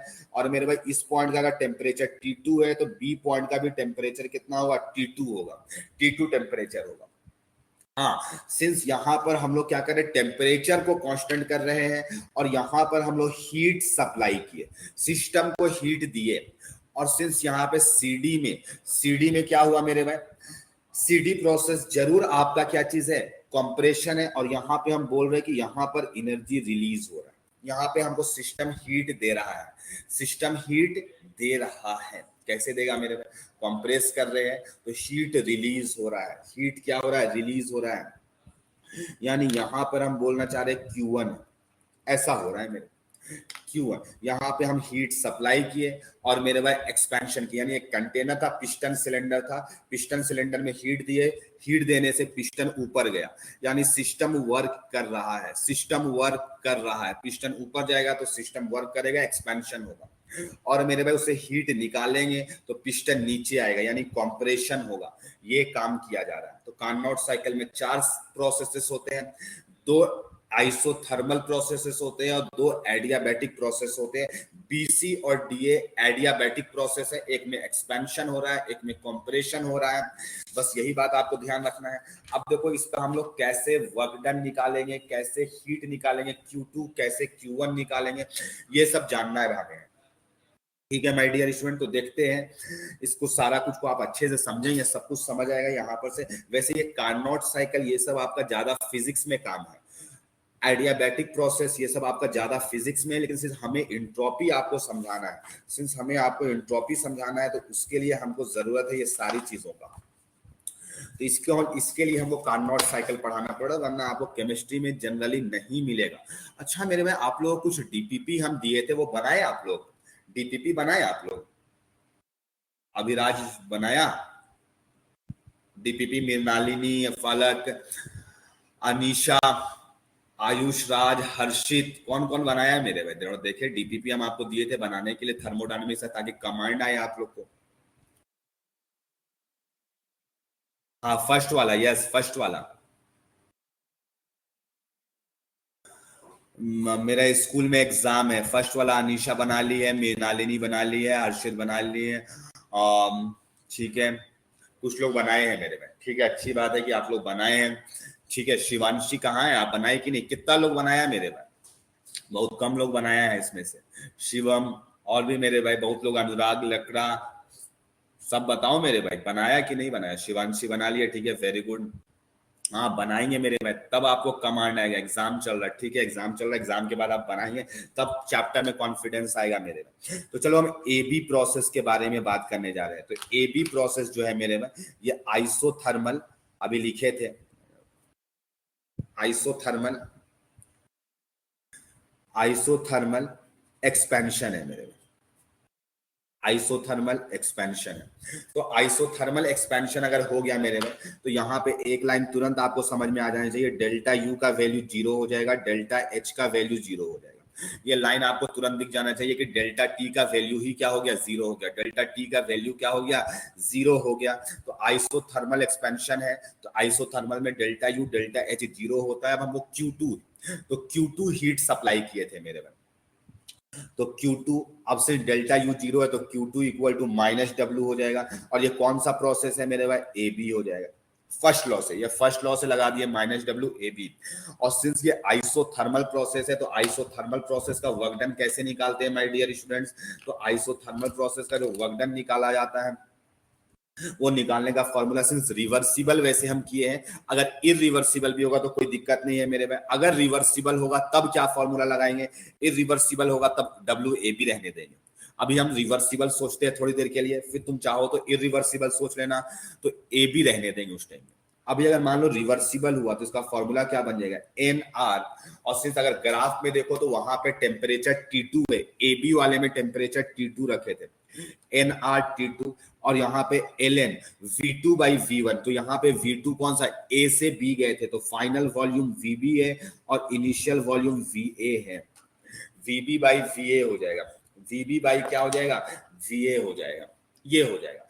हाँ, वर्क डन, तुम बहुत सारा एक्सपेंशन हुआ तो वर्क डन निगेटिव आना चाहिए, यस, WAB निकालो, ये माइनस इधर चला जाएगा, अपने आप सेट बैठ रहा है, अपने आप सेट बैठ रहा है। वैसे भी हम माइनस प्लस में उतना ज्यादा इंटरेस्टेड नहीं है कि माइनस साइन के साथ लिखे कि प्लस साइन के साथ में लिखे, ठीक है।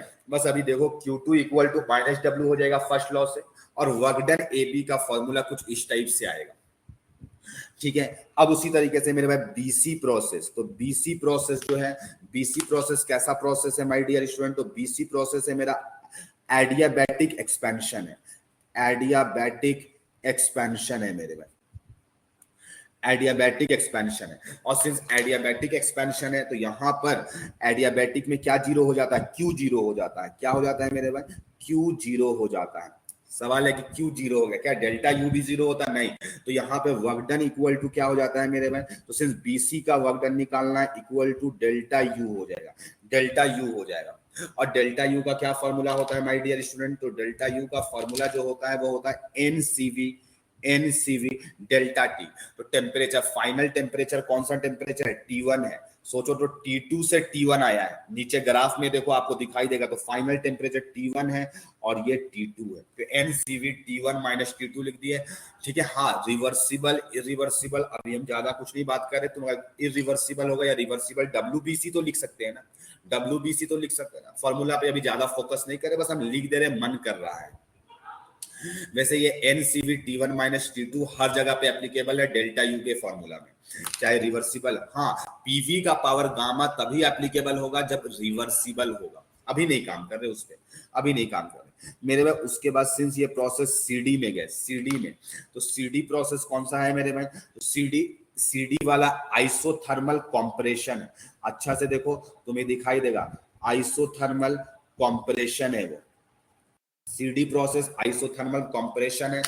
और आइसोथर्मल कंप्रेशन जहां पर भी आया तो डेल्टा यू जीरो हो गया मेरे भाई, डेल्टा एच जीरो हो गया आपका, डेल्टा यू डेल्टा एच दोनों जीरो कर दिए हम, डेल्टा यू और डेल्टा एच दोनों जीरो हो गया माय डियर स्टूडेंट। तो फिर से Q1, वहां पे Q1 equal to minus WCD हो जाएगा, C से D, ठीक है। फिर से अभी तुम कहोगे सर माइनस प्लस में फोकस कर रहे हैं, नहीं, अगर रिवर्सिबल हुआ तो यहाँ पे NRT ln क्या हो जाएगा, VD अप बाई VC हो जाएगा, final volume upon initial volume, VD upon VC हो जाएगा। अगर रिवर्सिबल होगा तब ये फॉर्मूला लगेगा, अदरवाइज नहीं लगेगा।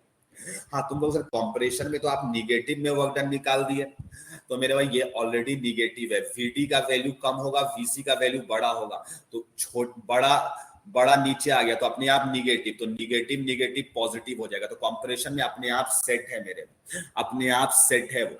हाँ, Q1 का वैल्यू क्या हो जाएगा, निगेटिव हो जाएगा, Q1 का वैल्यू अपने आप निगेटिव होगा, देखो मगर बोर्ड पर क्या है, बड़ा निगेटिव होगा मेरे भाई, तो ये VD से बड़ा है VC, तो मेरे भाई ये निगेटिव वैल्यू देगा, तो Q1 निगेटिव हो जाएगा, वर्क डन CD अपने आप पॉजिटिव सेट ले लेगा। तो ये सब कुछ सेट है मेरे भाई, अपना कुछ नहीं लगाना है, कुछ दिमाग लगाया तो गया।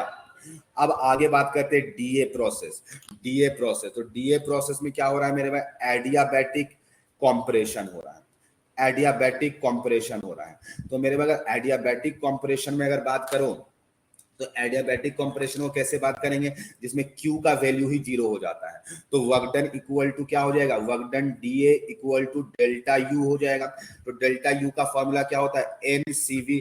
अब यहाँ पे फाइनल टेम्परेचर T2 हो गया, तो T2 माइनस T1 लिखेंगे मेरे भाई। वर्क डन DA को माइनस WBC लिख सकते हैं क्या बताना, तो यस या नो, क्या DA को, वर्क डन DA को माइनस WBC लिख सकते हैं, यस और नो, यस और नो, यस बिल्कुल लिख सकते हैं मेरे भैया। T2 माइनस T1 है, ये T1 माइनस T2 है, सेम प्रोसेसेस है, तो ये हो जाएगा मेरे में, ये हो जाएगा, तो ये लिख सकते हैं मेरे में। अब मेरे भाई तुमको सर इससे फायदा क्या हुआ मेरे भाई, इससे बहुत सारा फायदा होगा मेरे भाई। हम वर्क डन टोटल निकालना चाहते हैं, हम क्या निकालना चाहते हैं? अब यहाँ पे मेरा काम है कि वर्क डन टोटल निकालना।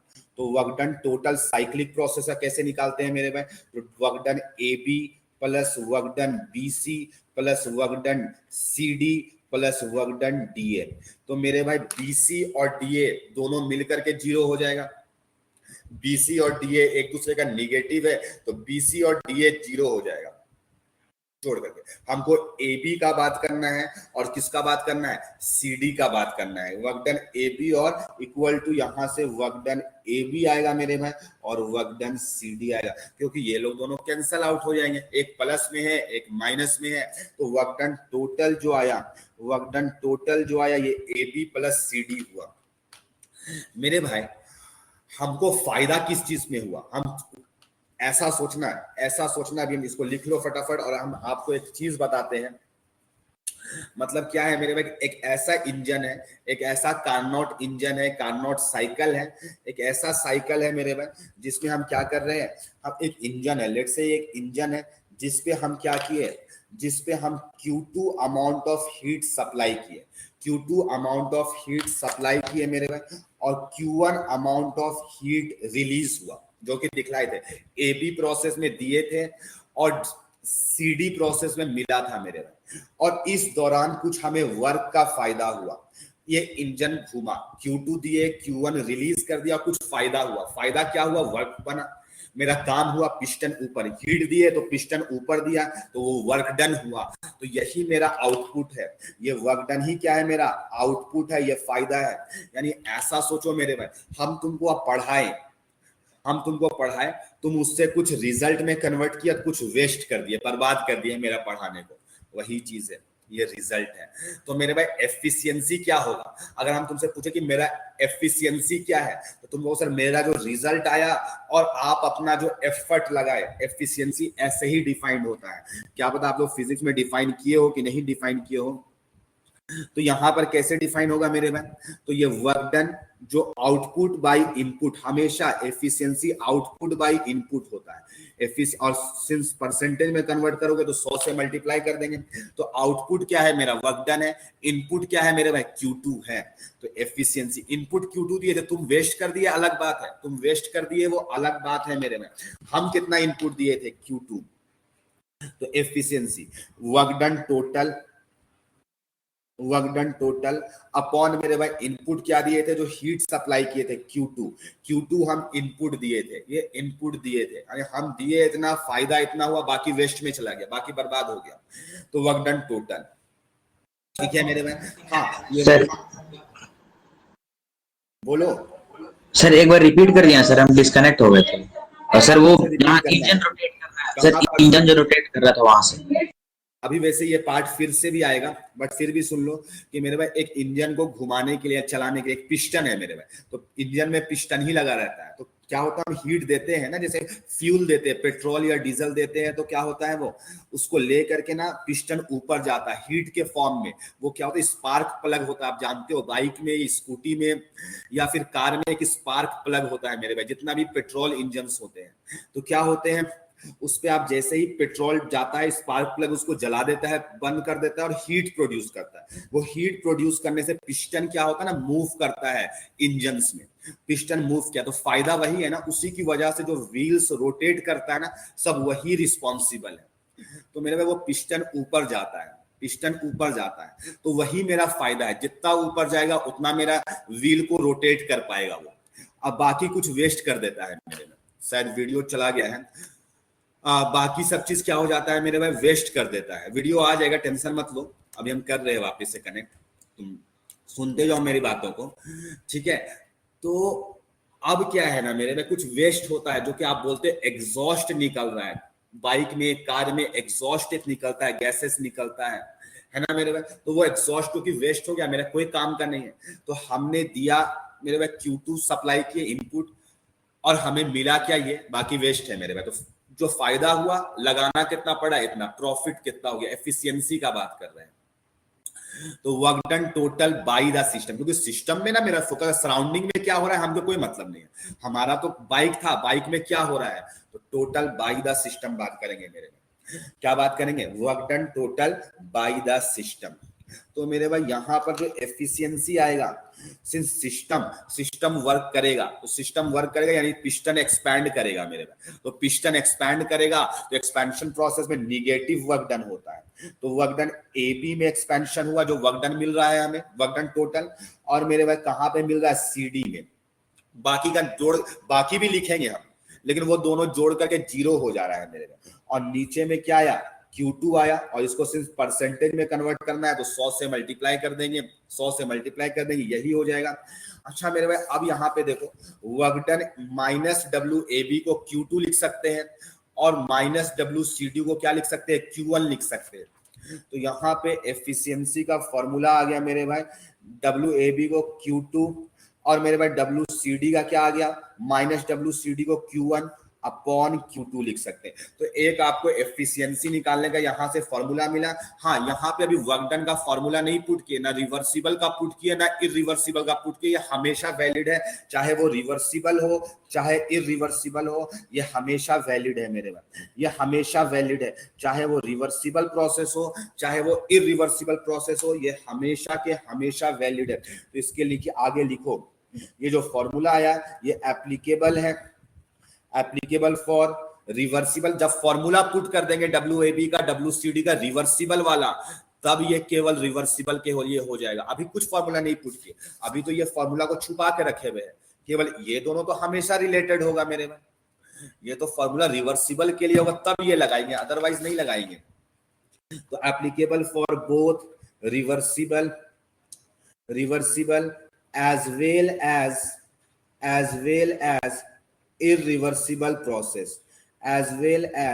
irreversible process, ठीक है।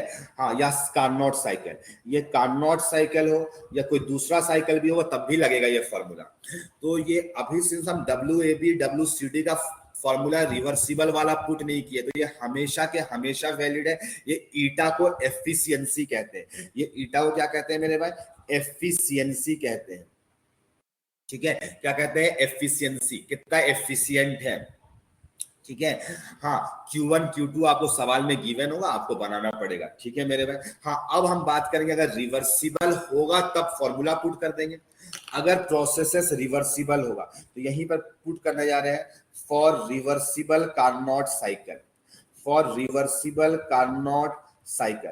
अगर मेरा कार्नोट साइकिल जो है वो रिवर्सिबल हो, अगर मेरा कार्नोट साइकिल रिवर्सिबल हो, तब मेरे भाई इस फॉर्मूला को पुट करेंगे, माइनस WAB को माइनस WCD का फॉर्मूला को पुट करो ला करके वहां पर। तो ईटा इक्वल टू WAB में क्या आया था, तो NRT2 आया था, याद करो NRT2 आया था, ln VB by VA आया था, ln VB by VA आया था। हाँ, यहाँ पे कंडीशन लगा दी है रिवर्सिबल, और माइनस WCD की जगह पे क्या आया था, NR, वहां पे T1 आया था, याद करो NR, पीछे फॉर्मूला देख भी सकते हो। और finally ln VD upon VC आया था। हम यहाँ पे बोले थे अपने आप निगेटिव सेट ले लेगा, हमको कुछ नहीं करना है, अपने आप निगेटिव सेट ले लेगा। और मेरे भाई नीचे में Q2, तो Q2 किसके बराबर था, तो Q2 का फॉर्मूला पीछे देख लो, Q2 का फॉर्मूला भी यही था, NRT2 ln VB by VA। तो वही फुल यही वाला फॉर्मूला आएगा मेरे भाई, NRT2 ln VB by VA आ जाएगा, ln VB by VA आ जाएगा। तो ये मेरे भाई ये पुट कर दिए, सिर्फ फॉर्मूला को रख दिए ला कर, सिर्फ फॉर्मूला को ला के रखे हैं। अभी ये तब का है जब रिवर्सिबल होगा तभी ये फॉर्मूला लगा सकते हैं, अदरवाइज नहीं, फिर तो इरिवर्सिबल वाला लगाना पड़ेगा, फिर तो इरिवर्सिबल वाला आपको लगाना पड़ेगा मेरे भाई, ठीक है। तो सुनो, अब जो है मेरे पास में मेरे भाई हमको एक लाइन बताना कि जो BC प्रोसेस था वो एडियाबैटिक प्रोसेस था कि नहीं, BC प्रोसेस एडियाबैटिक प्रोसेस था या नहीं। तो तुम कहोगे सर था, तो मेरे पास एडियाबैटिक प्रोसेस है और रिवर्सिबल हम कंडीशन लगा चुके हैं, और रिवर्सिबल कंडीशन लगा चुके हैं मेरे पास। सिंस हम रिवर्सिबल लगा चुके हैं और वो कैसा प्रोसेस है, वो एडियाबैटिक प्रोसेस है। तो रिवर्सिबल अगर प्रोसेस होगा मेरे भाई, तो रिवर्सिबल के लिए PV का power gamma equal to constant applicable होगा, PV का पावर गामा एप्लीकेबल होगा, या फिर टेम्परेचर वाला में लगाओगे मेरे भाई, तो टेम्परेचर वाला P के जगह पे क्या लगाओगे, NRT by V, तो TV का power gamma -1 equal to constant लगा दो। तो यहाँ पे मेरे भाई टीबी वीबी का पावर गामा -1 इक्वल टू मेरे भाई टीसी और वीसी का पावर गामा -1। ये बीसी एक एडियाबैटिक प्रोसेस है, बीसी में लगा रहे हैं हम, एबी में नहीं लगा रहे हैं, बीसी में लगा रहे हैं। तो लोगों से फायदा क्या मिल रहा है मेरे भाई? फायदा देखो क्या मिलेगा मेरे भाई। यहां पर हमको चाहिए, हमको यहां पर कुछ ऐसा रिलेशन बना दे कि मेरा काम का आ जाए मेरे भाई, काम का आ जाए। तो टीबी, टीबी कितना है टेम्परेचर? टीबी टेम्परेचर T2 है और यहाँ पे VB का पावर गामा -1, और ये TC कितना टेम्परेचर है? T1 है और यहाँ पे VC का पावर गामा -1। इसको लिख करके छोड़ दो मेरे, अभी यूज करेंगे, इसका यूज करेंगे। और एक और एडियाबैटिक प्रोसेस भी है, कौन सा मेरे भाई? तो DA भी एक एडियाबैटिक प्रोसेस है, तो DA वाले में भी लगा दो। तो DA वाले में, तो D वाले में टेम्परेचर कितना है? तो T1 है। D वाले में टेम्परेचर कितना है? T1 है, और वहां पर VD का power gamma -1 equal to A वाले में टेम्परेचर T2 है, और उस टाइम में वॉल्यूम कितना है? VA है, VA का पावर गामा -1, VA का पावर गामा -1। अब मेरे भाई देखो अच्छे से, इसको ऐसे पलट देते हैं मेरे भाई, इसको इधर लिख दो, इधर लिख दो मेरे भाई, इसको इधर लेते हो और इसको इधर लेते जाओ, कोई दिक्कत नहीं है मेरे भाई। VA का power gamma -1 equal to T1 VD का पावर गामा -1, दोनों तो मतलब सेम ही है मेरे भाई, दोनों वही चीज को पलट दिए। अब क्या कर रहे हैं मेरे भाई? इस इक्वेशन नंबर 1 और इस इक्वेशन नंबर 2 को डिवाइड देना चाहते हैं। 1 डिवाइडेड बाई 2, 1 डिवाइडेड बाई 2, तो T2 कट जाएगा, VB बाई VA का पावर गामा -1 आ जाएगा। तुम अच्छे से निहारो, तुमको दिख जाएगा क्या आएगा मेरे भाई यहाँ पर से? VB बाई VA का पावर गामा -1 आएगा, और यहाँ से T1 कैंसल आउट हो जाएगा, VC बाई VD का पावर गामा -1 आ जाएगा। सर मजा आ गया यहाँ पे एक लाइन तो मिल गया सर हमें। तो मेरे पास प्रोसेस तो एक ही हो, गामा का वैल्यू कोई भी नॉन लीनियर ट्राई एटॉमिक होगा, लीनियर पॉली एटॉमिक, कुछ भी हो सकता है मेरे पास, तो गामा का वैल्यू तो सेम होगा। तो यहां से हम क्या बोल सकते हैं? VB by VA equal to VC by VD, यहां लिख सकते हैं मेरे भाई। ये एक लाइन बड़ा मस्त चीज कंक्लूड होकर के आया मेरे भाई। अब देखो यहाँ पर VB बाई VA को वैसे ही रहने देंगे, लेकिन मेरे भाई VD बाई VC को, VD बाई या VC इसको माइनस कर देंगे तो VC बाई VD हो जाएगा, VC बाई VD हो जाएगा, माइनस साइन कर देंगे तो, और VC बाई VD को VB बाई VA लिख सकते हैं।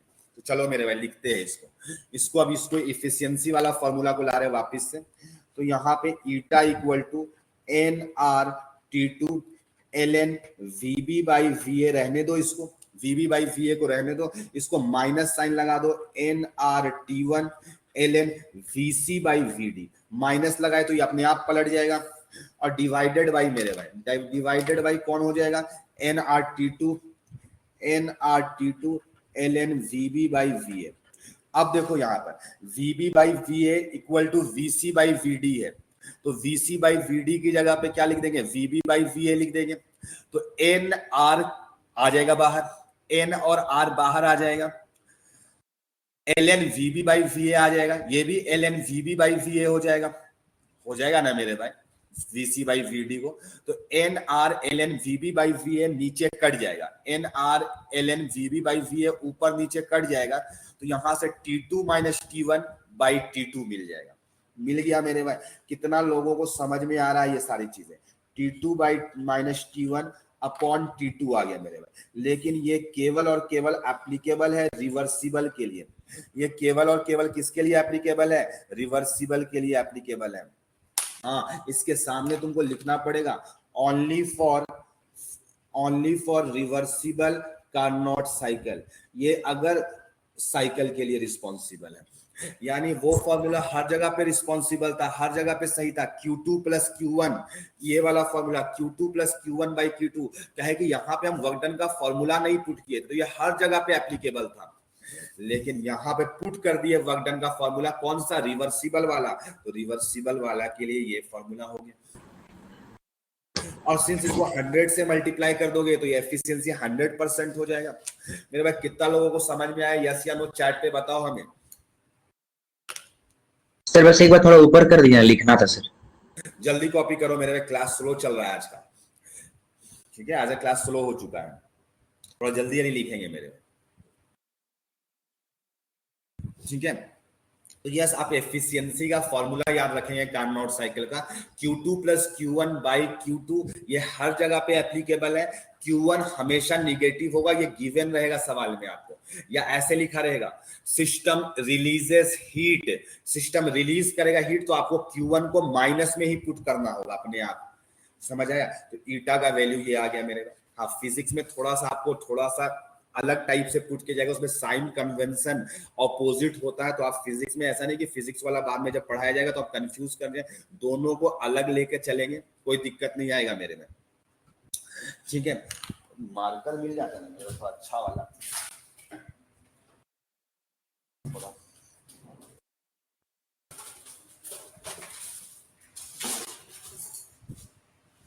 ग्रीन मिला, एक सेकंड देख लेते अगर थोड़ा अच्छा स्केच पेन मिल जाए।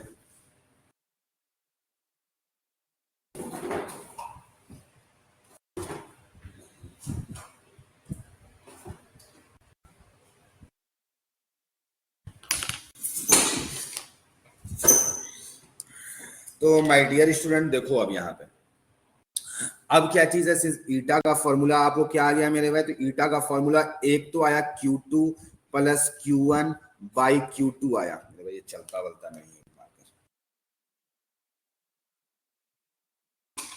ठीक है, इंटू 100 आया, सब खत्म है मेरे में।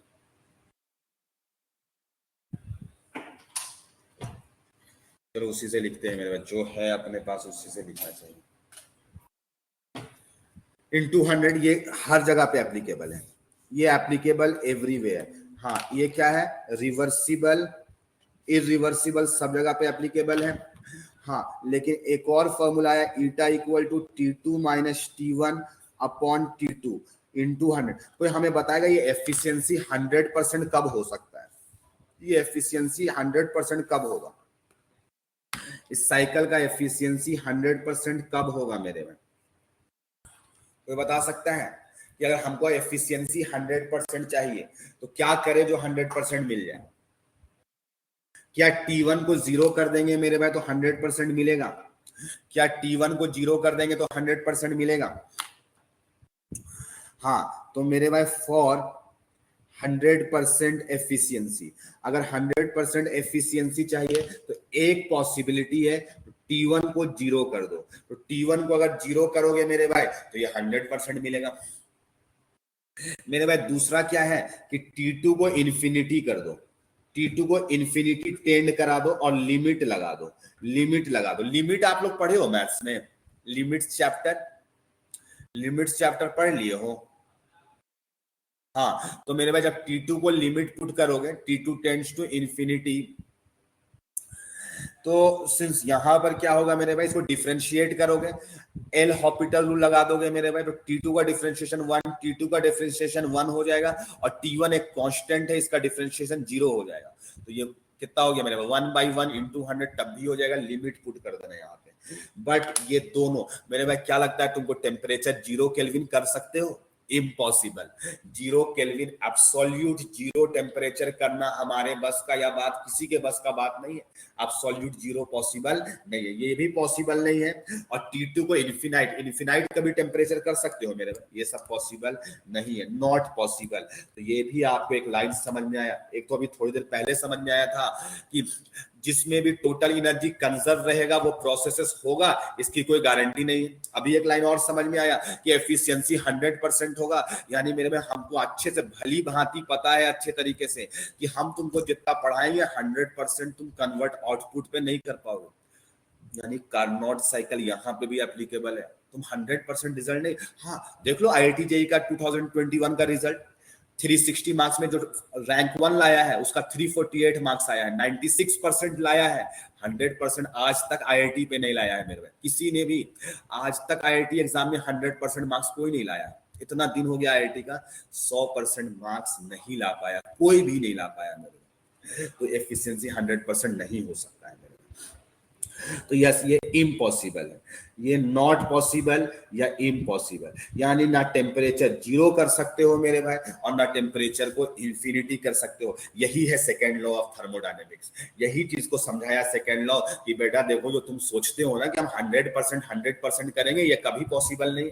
कोई भी चैप्टर 100% तुम कंप्लीट नहीं कर सकते हो, 99% तक रीच कर जाओगे, यही बहुत बड़ा बात है मेरे, ठीक है।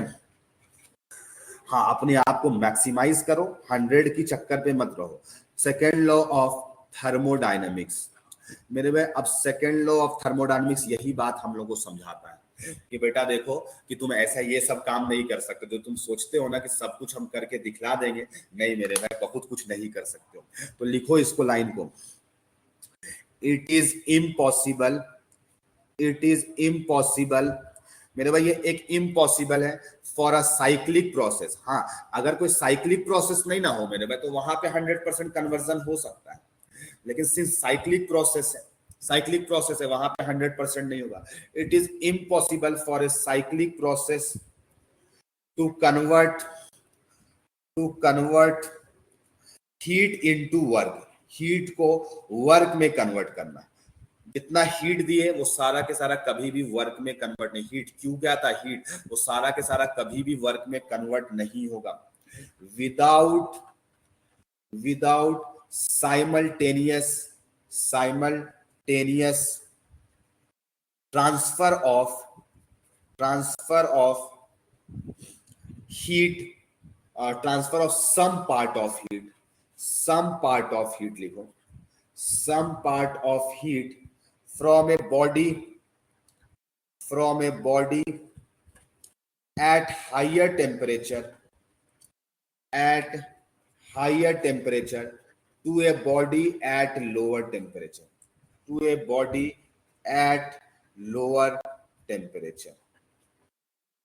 मेरे भाई, it is impossible for a cyclic process to convert heat into work without, बिना, थोड़ा सा तो लॉस होगा मेरे भाई, 100% कभी भी कन्वर्जन नहीं हो सकता, कभी भी कन्वर्जन नहीं हो सकता। ये सब बात हम आपको प्रूफ करके दिखलाएं।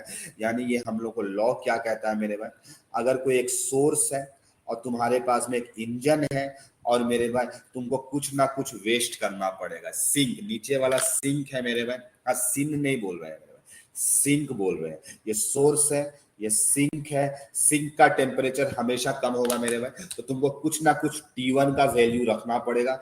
और यहाँ पे ये T2 है, T2 का टेम्परेचर हमेशा ज्यादा होगा, T2 सोर्स का टेम्परेचर हमेशा ज्यादा होगा। सोर्स से एनर्जी सप्लाई करोगे तो इंजन जो है तुम्हें वर्क देगा। कितना वर्क प्रोड्यूस करेगा मेरे भाई, तो ये वर्क प्रोड्यूस करेगा। यहाँ पे अगर तुम Q2 सप्लाई किए, अगर यहाँ पे तुम Q2 सप्लाई किए और तुम Q1 रिजेक्ट किए, कॉम्प्रेशन के दौरान Q1 वेस्ट किए अपना, तो ये Q2 प्लस Q1 होगा, अपने आप Q1 निगेटिव ले लेगा, तो यही हो जाएगा। यही था मेरे भाई efficiency, Q2 plus Q1 work मिला अपॉन Q2 कर दिए, ये हुआ। आई होप ये लाइन जो तुम्हें हम समझा रहे थे ये समझ में आया होगा। किसी भी कभी भी हम लोग 100% एफिशिएंसी अचीव नहीं कर सकते हैं, हाँ उसके करीब पहुंच सकते हैं, लेकिन 100% नहीं हो सकते। यानी कि इस दुनिया में कभी भी कोई भी साइंटिस्ट आ जाए, नहीं बना सकता है ऐसा इंजन जिसमें 100% एफिशिएंसी हो, ठीक है। तो आई होप ये लाइंस तुमको समझ में आ रही होगी, चीजें बहुत कुछ सिखा रहा होगा। आपको वेस्ट करना ही पड़ेगा, जहां पे भी अगर वेस्ट नहीं होगा वो प्रोसेस नहीं होगा। तो मेरे भाई चैट पे रिप्लाई करो कि ये बातें समझ में आई कि नहीं आई मेरे भाई। तो आपको थोड़ा ना थोड़ा हीट तो लॉस करना ही पड़ेगा। ये Q2/Q2 कभी नहीं हो सकता, तभी 100% पॉसिबल था जब Q2/Q2 यानी पूरा ये जो था Q1 जीरो हो जाता, जो कि Q1 कभी भी जीरो नहीं हो सकता। जीरो होने के लिए क्या पॉसिबल है कि टेम्परेचर को वो भी रिवर्सिबल होगा, तब T1 को जीरो करना पड़ेगा, जो कि एब्सोल्यूट जीरो केल्विन करना इम्पॉसिबल है, अपने बस का ये बात है ही नहीं है मेरे पास, ठीक है। तो ये सब चीज हम लोग को थर्मोडायनेमिक्स सिखाता है, ठीक है। यानी तुम फालतू के चीजों पे फोकस मत करो, केवल ऐसा इंजन बनाओ जिसका एफिशिएंसी मैक्सिमम हो, 100% तुम कभी भी अचीव नहीं कर सकते हो मेरे भाई।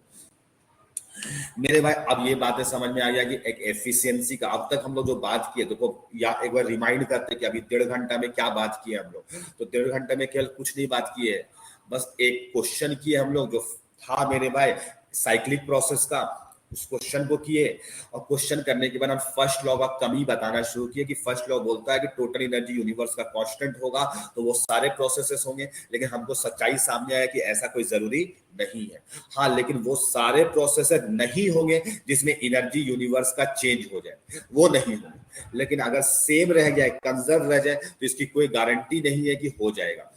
फिर हम लोग देखें कि आखिर इसको समझने के लिए एक नया टर्म इंट्रोड्यूस की है, एंट्रोपी, जो अभी तक उसको फील नहीं ले पाए हैं। अभी तक इतना पढ़ाई की, अभी तक फील नहीं ले पाए। इवन हमको उम्मीद है कि नेक्स्ट क्लास में भी आ जाएगा, इसकी कोई गारंटी नहीं है एंट्रोपी पे हम लोग फील ले पाएंगे। हाँ, नेक्स्ट टू नेक्स्ट क्लास में श्योर आ जाएगा, ठीक है। उसके बाद फिर हम लोग उसको समझने के लिए और इलाबोरेट करने के लिए एक नया और भी टर्म लेते हैं, कार्नोट साइकिल। फिर कार्नोट साइकिल में हम लोग एफिशिएंसी का एक फॉर्मूला डिराइव किए, Q2 + Q1 अपॉन Q2 की है, जो कि हर जगह पे एप्लीकेबल हो, चाहे रिवर्सिबल हो चाहे इरिवर्सिबल हो। हाँ, लेकिन अगर रिवर्सिबल होगा तो उसके लिए एक एक्स्ट्रा फॉर्मूला हमको मालूम चला, T2 - T1 / T2 पता चला। मेरे भाई एक लाइन हम थोड़ी देर पहले भी कहे थे कि entropy is a state function, केवल इनिशियल और फाइनल पॉइंट पे डिपेंड करेगा, यानी चेंज पर डिपेंड करेगा। किस पाथ से जा रहा है इससे कोई मतलब नहीं है, किस पाथ से जा रहा है इससे कोई मतलब नहीं। ये लाइन अभी थोड़ी देर पहले हम कहे थे, लेकिन अभी तक प्रूफ नहीं किए हैं मेरे, प्रूफ नहीं किए।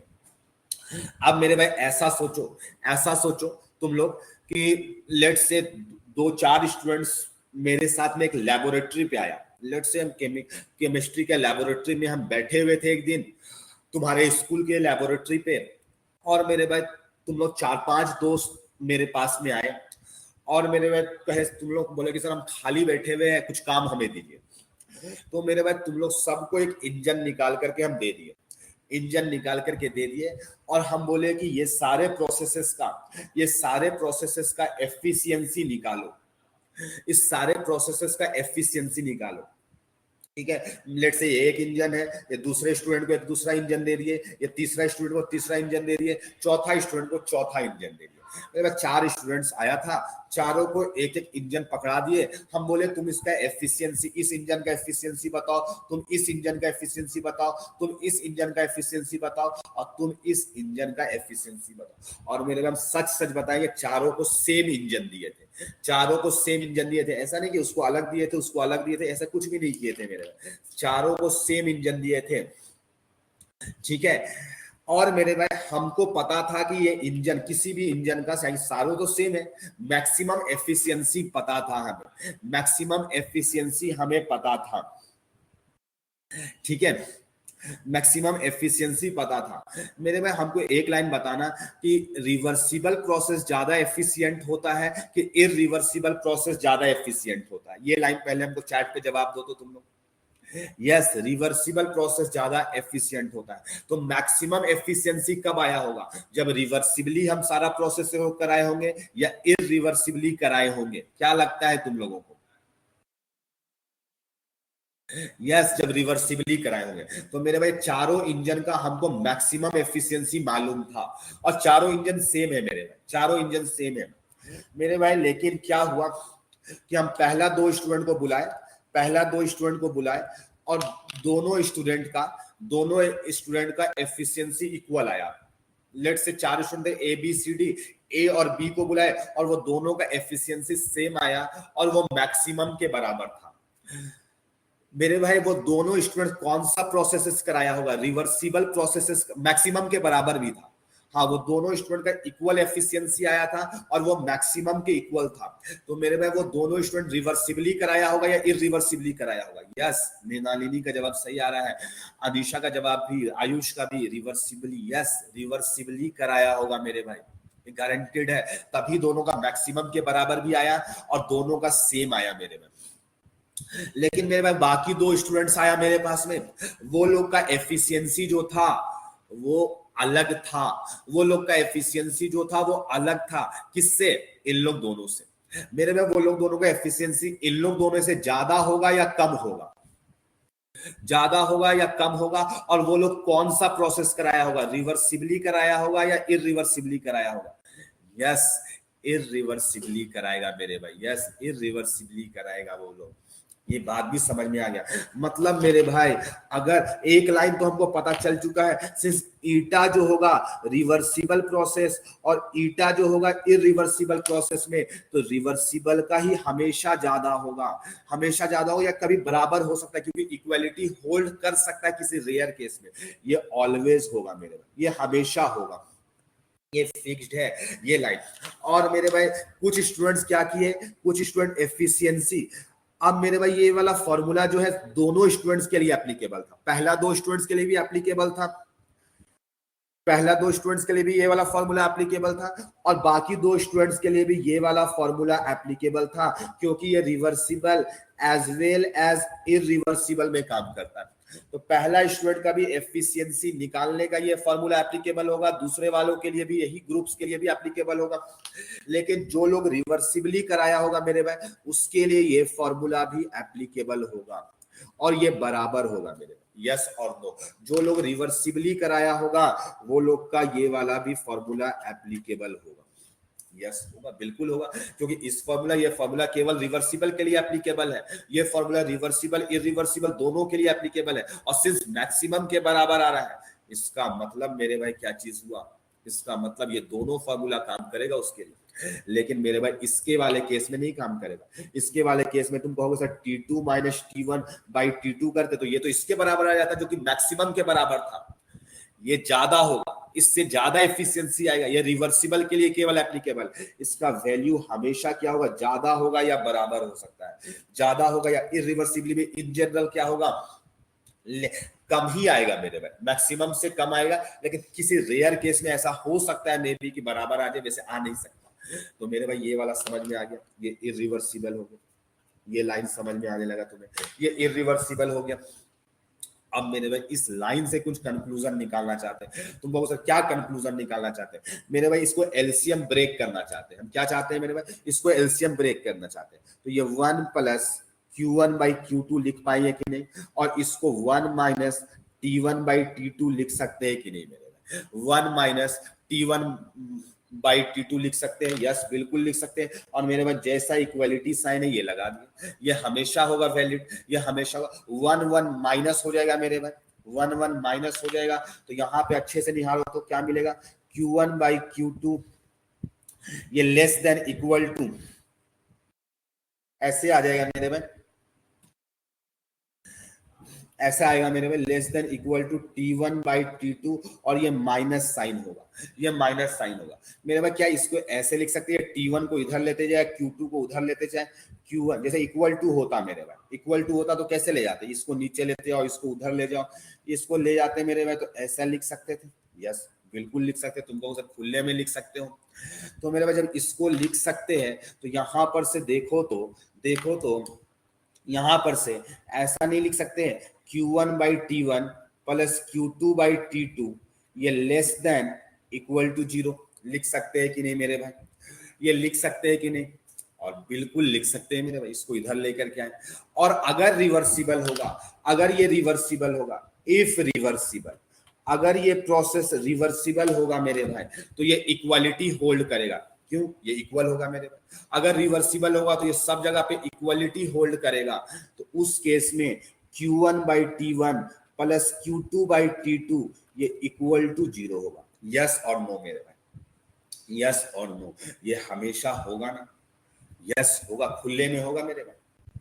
अगर रिवर्सिबल होगा तो इक्वालिटी होल्ड करेगा, अदरवाइज ये वाला होल्ड करेगा, अदरवाइज ये वाला इक्वेशन होल्ड करेगा। ये लाइन समझ में आएगा। तो मेरे भाई जो प्रोसेस था, कार्नोट जो साइकिल था, उसमें 2 स्टेप्स थे जिसमें हीट का एक्सचेंज हो रहा था। एडियाबैटिक में एक्सचेंज नहीं होता है, एडियाबैटिक में चेंज नहीं होता है। तो कौन कौन से, AB में और CD में, तो वो दोनों का हीट लिख दिए, और उस दोनों के टाइम में जो टेम्परेचर था उससे डिवाइड दे दिए। तो summation of Q by T का वैल्यू क्या आ रहा है, रिवर्सिबल के केस में 0 आ रहा है, रिवर्सिबल के केस में 0 आ रहा है मेरे, यानी मेरे भाई रिवर्सिबल के केस में मान लो 10 स्टेप्स होता और 7 स्टेप्स में हीट एक्सचेंज होता, तो मेरे में उन लोग सातों स्टेप्स का Q1 by T1, Q2 by T2 plus Q3 by T3 plus Q4 by T4, क्या इस तरीके से लिख सकते थे कि नहीं लिख सकते थे मेरे इक्वल टू 0? अगर रिवर्सिबल होता तो मेरे में लिख सकते थे कि नहीं लिख सकते थे। यानी समेशन ऑफ जितना भी स्टेप्स में हीट का एक्सचेंज होगा, जितने भी स्टेप्स में हीट का एक्सचेंज होगा तो समेशन क्या होगा 0। और मेरे भाई याद है, अगर किसी फंक्शन को स्टेट फंक्शन प्रूफ करना है, अगर किसी फंक्शन को, हाँ रिवर्सिबल के लिए केवल बात चल रहा है, अगर किसी फंक्शन को स्टेट फंक्शन प्रूफ करना है तो उसके लिए क्या क्या मेथड था? साइक्लिक इंटीग्रल, इसी को साइक्लिक इंटीग्रल बोल सकते हैं। साइक्लिक में, साइक्लिक प्रोसेस में दो स्टेप्स में हीट का एक्सचेंज हो रहा था, तो cyclic integral of Q by T reversible के केस में 0 होगा, ये रिवर्सिबल के केस में ऐसा होगा, ये 0 होगा। और मेरे भाई अगर कभी भी किसी चीज का साइक्लिक इंटीग्रल 0 हो जाता है तो क्या उसको स्टेट फंक्शन कहते हैं कि नहीं कहते हैं मेरे भाई? तुमको अगर कहते हैं मेरे भाई, ये एक स्टेट फंक्शन है, ये एक स्टेट फंक्शन है। यानी Q by T कब? जब रिवर्सिबल होगा। तो मेरे भाई Q by T जब रिवर्सिबल होगा तो वो स्टेट फंक्शन है, और Q by T जब रिवर्सिबल होगा, Q T थोड़ी ना रिवर्सिबल होता है मेरे भाई, हीट का रिवर्सिबल हो सकता है। तो जब Q रिवर्सिबल अपॉन T होगा तो उसको हम लोग इंट्रोपी कहे, उसको इंट्रोपी कहे। लेकिन ऐसा नहीं है मेरे भाई कि summation of Q by T irreversible के लिए भी 0 हो गया, ऐसा थोड़ी ना हम बोल रहे हैं। Q by T ये मेरे भाई लेस देन 0 होगा, ये इरिवर्सिबल के लिए, फॉर इरिवर्सिबल के लिए इक्वल भी हो सकता है किसी केस में। तो मेरे भाई अगर हम बोले तो Q रिवर्सिबल अपॉन T का समेशन जब भी होगा, जब रिवर्सिबली कराएंगे मेरे भाई, और उसका जितना भी जोड़ करके होगा उसको हम लोग नाम दे दिए इंट्रोपी। उसका नाम क्या दे दिए मेरे भाई? इंट्रोपी। इसी को नाम दे दिए इंट्रोपी। और इसीलिए रिवर्सिबल वाले में हमेशा समेशन साइक्लिक इंटीग्रल 0 होगा। तो यस मेरे भाई, साइक्लिक इंटीग्रल ऑफ ds, यानी अब अगर बोलेंगे cyclic integral of ds equal to cyclic integral of Q reversible upon T, ये हमेशा 0 होगा। और कभी भी किसी चीज का साइक्लिक इंटीग्रल 0 होता है तो वहां पर क्या होगा मेरे भाई? वो एक स्टेट फंक्शन होता है। लेकिन कोई बोलेगा sir S equal to Q irreversible by T नहीं लिख सकते, नहीं मेरे भाई, ये अलग चीज है। Q रिवर्सिबल बाई T को हम नाम दिए S, इसको कुछ और नाम दे दो, उसको कुछ और नाम दे दो, ये नहीं है, ये पॉसिबल नहीं है। अगर हम बोल रहे एंट्रोपी स्टेट फंक्शन है तो ये Q रिवर्सिबल अपॉन T ही कहेंगे तभी डिफाइन हो सकता है। तो एंट्रोपी रिवर्सिबल प्रोसेस के लिए ही डिफाइंड है मेरे। इंट्रोपी किसके लिए? यानी डिफाइन तो सब प्रोसेसेस के लिए हो सकता है, लेकिन इंट्रोपी एक स्टेट फंक्शन है, उसका फॉर्मूला क्या है? Q रिवर्सिबल अपॉन T, क्योंकि रिवर्सिबल वाले से ही आया है, ये रिवर्सिबल वाले से नहीं आया है मेरे। इरिवर्सिबल वाले में इंट्रोपी नहीं कहेंगे। Q irreversible by T is not entropy, वो कोई दूसरा होगा, वो कुछ दूसरा डेफिनेशन होगा। मेरे भाई क्या कहना चाहते हैं, कुछ समझ में आ रहा है? यस या नो? और नहीं आ रहा तो हम बताएंगे फिर से।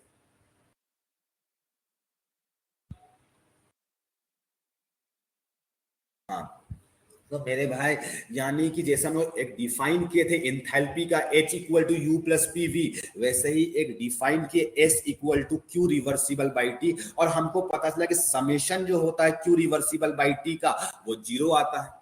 तो इसका मतलब ये 0 आता है, इसी को हम इंट्रोपी बोल रहे हैं। तो इसी को इंट्रोपी बोल रहे हैं। तो entropy is a state function. एक लाइन पता चल गया, इंट्रोपी जो है वो एक स्टेट फंक्शन है।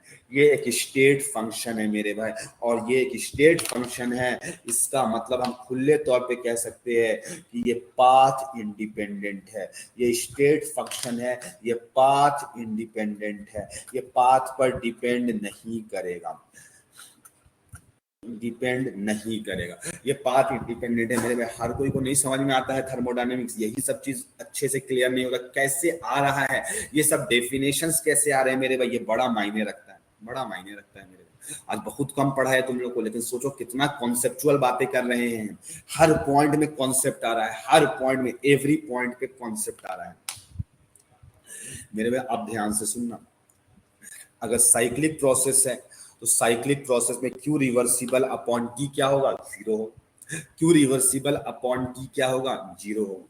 मेरे भाई हमको ये बताओ, Q रिवर्सिबल हो चाहे इरिवर्सिबल हो, ये तो एक पाथ फंक्शन होता है, ये तो पाथ फंक्शन है, heat is a path function, heat is a path function, ये तो पाथ फंक्शन है मेरे भाई। Q reversible by T state function है, क्यू रिवर्सिबल बाय टी एक स्टेट फंक्शन है, वो केवल पॉइंट पे डिपेंड करेगा, लेकिन क्यू रिवर्सिबल तो पाथ डिपेंडेंट है, ये पाथ डिपेंडेंट फंक्शन होता है मेरे भाई। तो लेट्स से सर हाँ पर रिवर्सिबल हो रहा है, चेंज तो सिर्फ क्यू का ही हो रहा है ना, तो टी तो हमेशा वही रहेगा ना, मतलब टी का तो बदल नहीं सकता है। यस, अब उसी बात को समझाने के लिए ये बनाने जा रहे हैं, बस आपका जो डाउट है हमको पता है कि आपको डाउट कहां पर आएगा मेरे भाई। ये ए से बी का प्रोसेस कराएं, ए से बी प्रोसेस कराएं, और मेरे भाई बी से ए कराएं, बस मेनाली हमको इतना ही जवाब दे देना। ये एक साइक्लिक प्रोसेस है, ये पता चल गया, ए से बी गए, फिर बी से ए गए,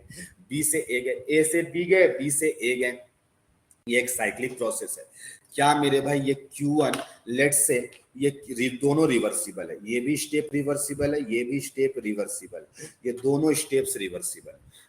क्या लगता है ये Q1 और Q2 इक्वल होगा या अलग अलग होगा? बस इतना ही जवाब देना है, इक्वल होगा या अनइक्वल होगा? सर इक्वल होगा। क्यों? क्योंकि एक ही चीज मतलब एक स्टेट से मतलब एक चीज से दूसरा चीज बन रहा है, तो वापस जाने में भी उतना ही हीट लगेगा। नहीं, पाथ डिपेंडेंट फंक्शन है, क्यू पाथ फंक्शन है, इस पाथ से चलेंगे तो अलग लगेगा, इस पाथ से चलेंगे तो अलग लगेगा, यही बात हम आपको समझाना चाहते थे। अब तुमको डाउट दूसरा आएगा कि सर फिर कैसे जीरो होगा? यस, इसका मतलब ये है कि मेरे पास टेम्परेचर वेरी करेगा, इसका टेम्परेचर अलग होगा, इसका टेम्परेचर अलग होगा, इसका मतलब T1 not equal to T2 होगा, तभी ये सम होकर के जीरो मिलेगा, तभी ये सम होकर के जीरो मिलेगा, यानी टेम्परेचर कांस्टेंट नहीं होगा, टेम्परेचर कांस्टेंट नहीं होगा, तभी ये, अगर किसी का Q ज्यादा होगा तो T कम होगा, किसी का Q कम होगा तो उसके लिए T क्या होगा, ऐसा कुछ, Q ज्यादा होगा तो T कम होगा, Q कम होगा तो T भी कम होगा, ऐसा होगा मेना लेनी। आई होप अब जो बात कहना चाहते हैं वो समझ में आएगा। हाँ, अभी भी इसका समेशन जो होगा वो जीरो हो जाएगा साइक्लिक प्रोसेस में। यहाँ पे अगर बात करें इसके लिए तो साइक्लिक जो इंटीग्रल होगा वो जीरो आएगा मेरे भाई, ये लाइन समझना था। ये कोई जरूरी नहीं है कि टेम्परेचर कांस्टेंट हो जाए, हाँ अगर टेम्परेचर कांस्टेंट होगा मेरे भाई तो जितना इसमें हीट होगा उतना ही इसमें होता, लेकिन जो कि देखने से लग नहीं रहा है कि ऐसा होगा, देखने से लग नहीं रहा है मेरे भाई। तो yes, Q reversible upon T को बोले हैं entropy, Q reversible upon T को क्या कहे हैं? एंट्रोपी कहे हैं मेरे भाई। अब एक ग्राफ से तुमको समझाना चाहेंगे मेरे भाई, अब एक ग्राफ से तुम्हें समझाना चाहेंगे माय डियर, तुमको जान करके बहुत अच्छा लगेगा, एक ग्राफ से समझाना चाहते हैं। ये एक ग्राफ है मेरे भाई, ठीक है, कोई सा भी लेट से P वर्सेस V का बना लो, कोई मतलब नहीं अभी P वर्सेस V बना रहे हैं या V वर्सेस T बना रहे हैं मेरे भाई A से B प्रोसेस है, A से B है, ये आइसोथर्मल रिवर्सिबल प्रोसेस है, और मेरे भाई इसी को इरिवर्सिबली कराएं, इसी को इरिवर्सिबली कराएं, A से B कराएं और यहाँ पर भी A से B कराएं, लेकिन एक रिवर्सिबल है, एक A से B वाला जो है ये रिवर्सिबल है, ये रिवर्सिबल है, और इसको हम 1 बोल रहे हैं, इसको हम 1 बोल रहे हैं, और ये जो ब्लैक वाला है मेरे भाई ये इरिवर्सिबल है, ये इसको 2 बोल रहे हैं, इसको पाथ 2 कह रहे हैं। तो मेरे भाई हमको ये लाइन बताना, क्या डेल्टा एस ए बी दोनों फॉर्मूला से कैलकुलेट करेंगे तो वो सेम आएगा या इक्वल आएगा? डेल्टा एस ए बी यानी कि अगर डेल्टा एस ए बी, क्या ये डेल्टा S1 ए से बी S1 हो गया और 2 प्रोसेस है, क्या ये लोग दोनों सेम होगा या नहीं होगा? डेल्टा S1 डेल्टा S2 के बराबर होगा जो कि ए बी है, ये बराबर होगा कि नहीं होगा? बस इतना ही बताना आपको, यस या नो सोच करके बताना, थोड़ा सा इक्वल होगा या नहीं होगा, बस इतना ही बोलना है मेरे।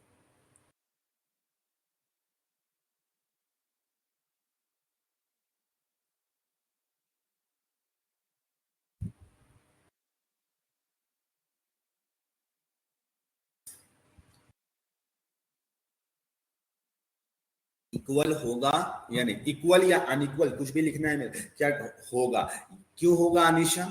सही, आपका जवाब बिल्कुल सही है, क्यों होगा ये डेल्टा S1 डेल्टा S2 के क्यों फलक क्यों इक्वल होगा?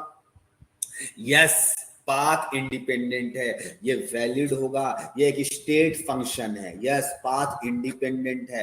वेरी गुड, बहुत अच्छा आप लोगों ने जवाब दिया। ये पाथ फंक्शन नहीं है, ये पाथ इंडिपेंडेंट है, ये स्टेट फंक्शन है, ये स्टेट फंक्शन है। और स्टेट फंक्शन इनिशियल और फाइनल पॉइंट पे डिपेंड करता है, बीच का पॉइंट से कोई मतलब नहीं है।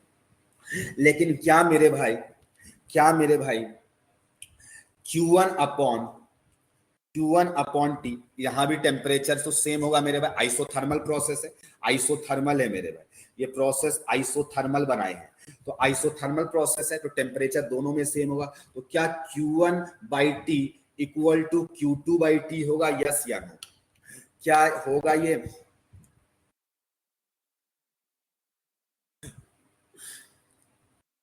इक्वल होगा?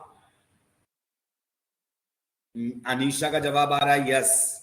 नहीं होगा मेरे भाई, किसी टेम्परेचर सेम है लेकिन ये Q1 अलग अलग होगा, पाथ में डिपेंड करता है। यस, पाथ में डिपेंड करता है, ये पाथ पे डिपेंड करता है, ये इक्वल नहीं होगा। T तो सेम है लेकिन Q1 Q2 अलग अलग होगा। Q1 Q2 पाथ डिपेंडेंट होता है, इसीलिए तो मेरे भाई रिवर्सिबल के केस में ही डिफाइंड है एंट्रोपी इज रिवर्सिबल। तो मेरे भाई अगर हम डेल्टा एस ए बी का फॉर्मूला लिखना चाहे तो क्या ये Q1/T से डिफाइंड होगा या Q2/T से डिफाइंड होगा? Q1/T से डिफाइंड होगा या Q2/T से डिफाइंड होगा? किससे डिफाइंड होगा? Delta S A B. Delta S A B किससे डिफाइंड होगा? Q1/T से।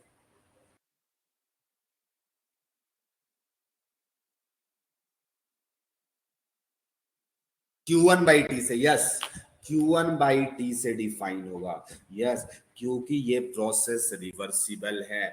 यस, कोई बोलेगा Q2/T से डिफाइंड होगा तो नहीं, Q2/T से डिफाइंड नहीं होगा। यही सब लाइन समझना। बहुत अच्छा, आप लोग बहुत अच्छा रिस्पांस दे रहे हैं मेरे, पढ़ाने में भी अच्छा लग रहा है कि जो चीज हम कह के ये सब बहुत हाई लेवल की बातें हम कर रहे हैं, पता नहीं है तुम लोग को। और तुम लोग जवाब हम इतना एक्सपेक्ट भी नहीं कर रहे थे जितना तुम लोग आज जवाब दे रहा है मेरे में, जितना तुम लोग जवाब दे रहा है ना, इतना हम एक्सपेक्ट भी नहीं कर रहे थे। लेकिन तुम लोग का आज रिस्पॉन्स बहुत अच्छा चल रहा है, मतलब बहुत हाई लेवल बातों का तुम लोग जवाब दे पा रहा है। ठीक है, वेरी गुड मेरे भाई।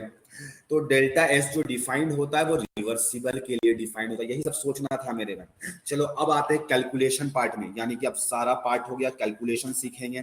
फिर कैलकुलेशन सीखने के बाद नेक्स्ट क्लास या नेक्स्ट टू नेक्स्ट क्लास में फील लेंगे ये सब चीजों का। Calculation of delta S. अब मेरे भाई हम एंट्रोपी निकालने का फॉर्मूला देखेंगे, निकालते कैसे है। अब तो एक फॉर्मूला पता चल गया, डेल्टा एस को डिफाइन करना होगा तो वो केवल एक ही तरीके से डिफाइन किया जा सकता है, और वो कौन सा है? Q रिवर्सिबल/2। तो मेरे भाई अगर हम लोग का सब्सटेंस, फिर से वही, इस सब्सटेंस जो है कोई केमिकल चेंज या फेज चेंज नहीं करेगा, तो वही लाइन को लिखने जा रहे हैं। फॉर ए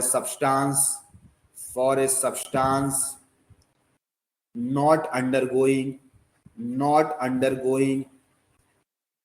नेक्स्ट क्लास से आप लोग ऑफलाइन क्लासेस भी है, ठीक है। 2 दिन लालपुर में क्लासेस चलेगा, तो जो लालपुर वाले बच्चे हैं वो ऑफलाइन क्लास अटेंड करेंगे, और जो डोरंडा वाले उस दिन 2 दिन ऑनलाइन करेंगे। फिर नेक्स्ट 2 डेज जो होगा वो डोरंडा में ऑफलाइन चलेगा, तो उसमें लालपुर वाले बच्चे जो है वो ऑफलाइन। हाँ सर, अगर हम लालपुर में हैं और हम 2 दिन ऑफलाइन अटेंड नहीं कर पा रहे हैं तो हम नहीं कर पाएंगे वो क्लास? नहीं, सुनिए, आप ध्यान से सुनिए, हम ही पढ़ाएंगे। अब वही बच्चे रहेंगे, जैसे जिस दिन लालपुर में क्लासेस लेंगे ना, उस दिन डोरंडा वाले सारे बच्चे क्या कर रहे होंगे? ऑनलाइन क्लास अटेंड करेंगे, ठीक है। और जिस दिन डोरंडा पे लेंगे मेरे भाई, उस दिन लालपुर वाले बच्चे सारे ऑनलाइन अटेंड करेंगे। मतलब इक्वली दिया जा रहा है, बच्चे सारे वही, आप ही लोग रहिएगा। ऐसा नहीं कि कोई नया आ जाएगा या कोई रिमूव हो जाएगा, ऐसा कुछ भी नहीं है। मतलब हम ही पढ़ा रहे होंगे दोनों जगह पे। 2 दिन हम लालपुर में पढ़ाएंगे, 2 दिन डोरंडा पे पढ़ाएंगे, इस टाइप से सिस्टम है। सर, अगर हम लालपुर में हैं और हम लालपुर वाले दिन अटेंड नहीं किए तो हमको अटेंड करने मिलेगा ना तो ऑनलाइन? आप ऑनलाइन अटेंड कर सकते हैं, ऑनलाइन भी चलता रहेगा। अब वो 4 दिन ऑनलाइन रहेगा वो, ठीक है।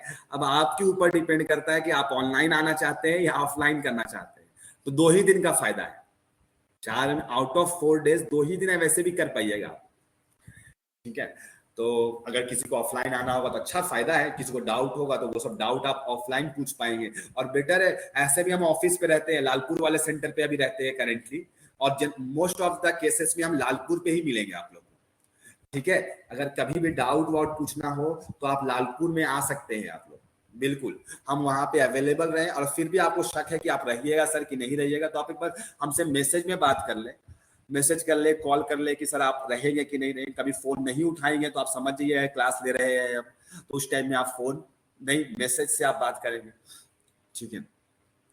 For a substance not undergoing any chemical change और फेज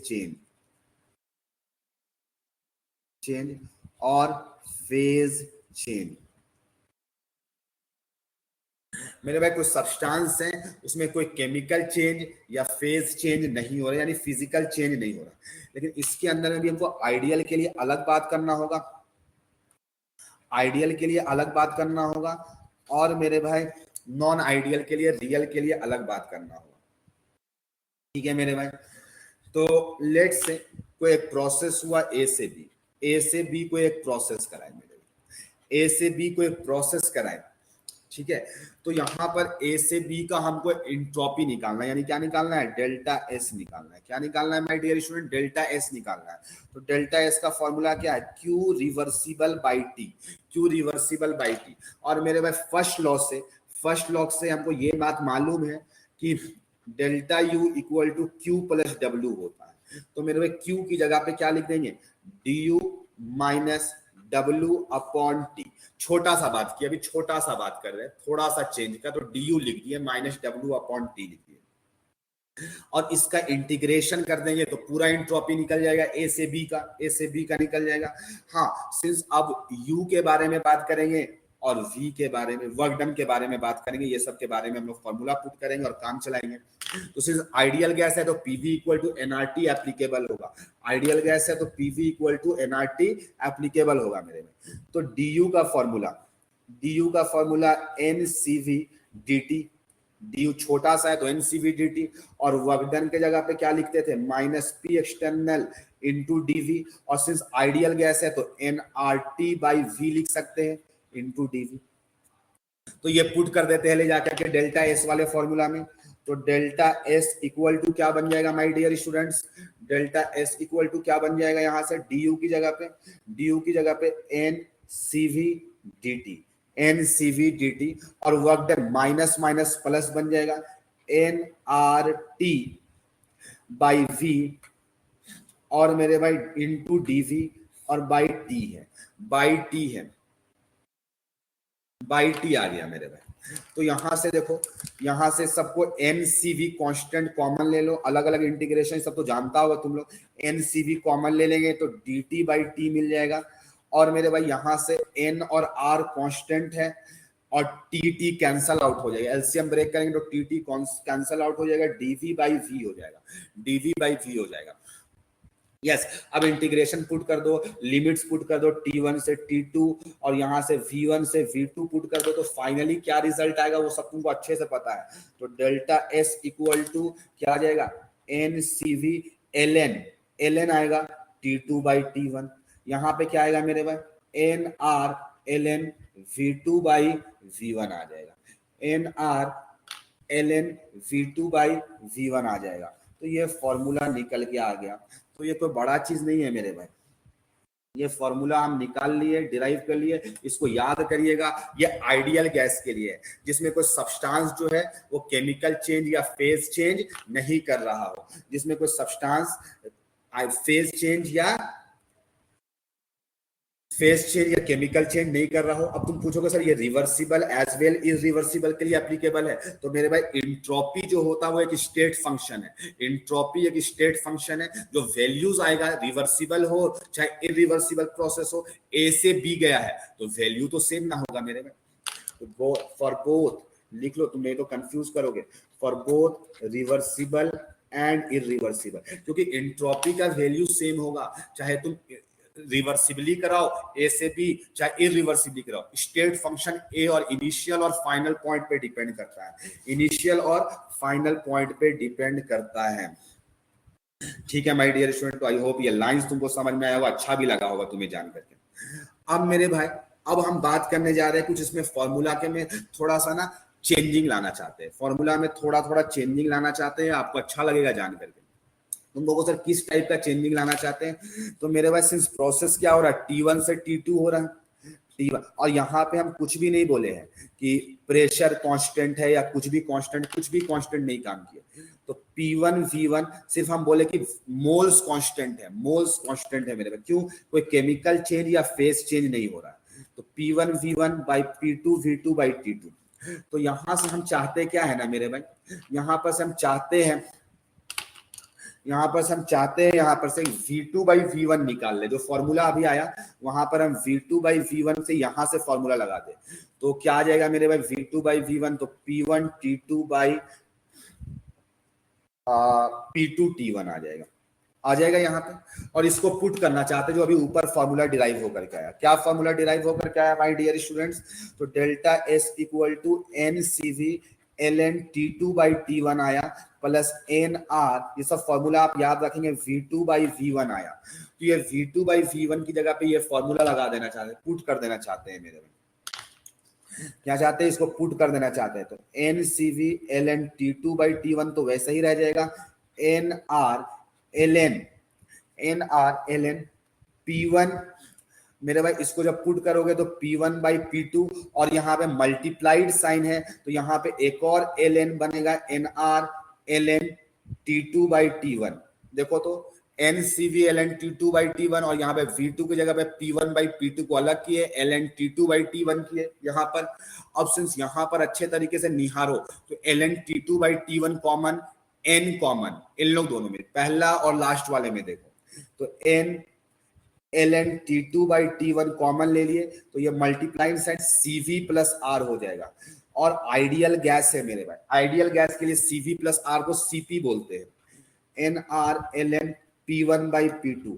तो मेरे भाई इसको क्या लिख देंगे? CP लिख देंगे। तो मेरे पास में एक CV के टर्म में फॉर्मूला मिल गया, एक CP के टर्म में फॉर्मूला मिल गया। तो NCV प्लस R को CP लिख देंगे, ln T2 by T1 plus NR ln P1 by P2।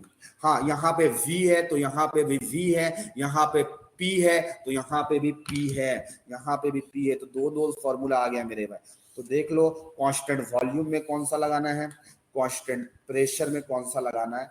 वैसे आप कहीं भी कोई लगा सकते हो, कुछ नहीं दिक्कत है, आपको कोई भी दिक्कत नहीं है मेरे में।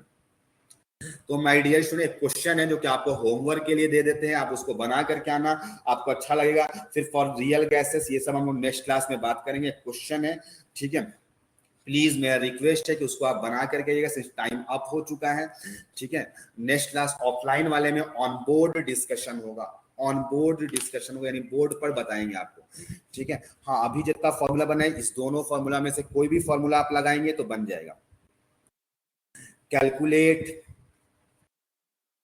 Calculate delta S for each step in terms of CV, CP and R। यानी R वार का वैल्यू आपको नहीं पुट करना है मेरे भाई, R वार का वैल्यू या CV, CP किसी का वैल्यू पुट नहीं करना है मेरे भाई। स्टेट A है, यहाँ पे स्टेट B है, स्टेट A है, B है, स्टेट C है, और यहाँ पे एक स्टेट D है, हाँ, अब ये सब हम कंडीशंस लिख रहे हैं। स्टेट A में क्या क्या है मेरे में? तो स्टेट A में 1 ATM है, प्रेशर 1 ATM है, वॉल्यूम 22.4 लीटर्स है। हाँ मेरे भाई, आप 22.4 वाला यूज करेंगे, 22.7 वाला यूज नहीं करेंगे। वैसे कोई दिक्कत नहीं है, यूज भी कर लीजिएगा तो कोई दिक्कत नहीं है। 273 केल्विन टेम्परेचर गिवन है, ठीक है। स्टेट बी में जो है, स्टेट बी में ध्यान दो क्या है, 2 ATM है, 2 ATM है मेरे भाई, ठीक है। 22.4 लीटर्स है, 546 केल्विन है, 546 केल्विन है। स्टेट सी जो है माय डियर स्टूडेंट्स, स्टेट सी में जो है 2 ATM है, 33.6 लीटर्स है, 33.6 लीटर्स है, और 819 केल्विन है, 819 केल्विन है। और स्टेट डी में मेरे भाई क्या है, तो 1 ATM है, 1 atm है, 33.6 लीटर्स है और टेम्परेचर 409.5 409.5 केल्विन है, 409.5 केल्विन है। क्या हो रहा है इसमें, स्टेट 1 से स्टेट 2 जा रहे हैं, यानी स्टेट, इसको 1 नाम दे दो, इसको मतलब डेल्टा S1 निकालना है, फिर डेल्टा S2 निकालना है आपको, फिर डेल्टा S3 निकालना है। एरो पलट देना, थोड़ा सा इधर कर देना, ठीक है, इधर कर देना मेरे। इसका नाम 3 है और इसका नाम 4 है, कोई वैसे कोई दिक्कत नहीं है मेरे में। हम इस वे में चले या इस वे में चले, ए से सी का नेट एंट्रोपी बराबर आ जाना चाहिए। आप डेल्टा S1 निकालना, डेल्टा S2 निकालना, डेल्टा S3 निकालना, डेल्टा S4 निकालना।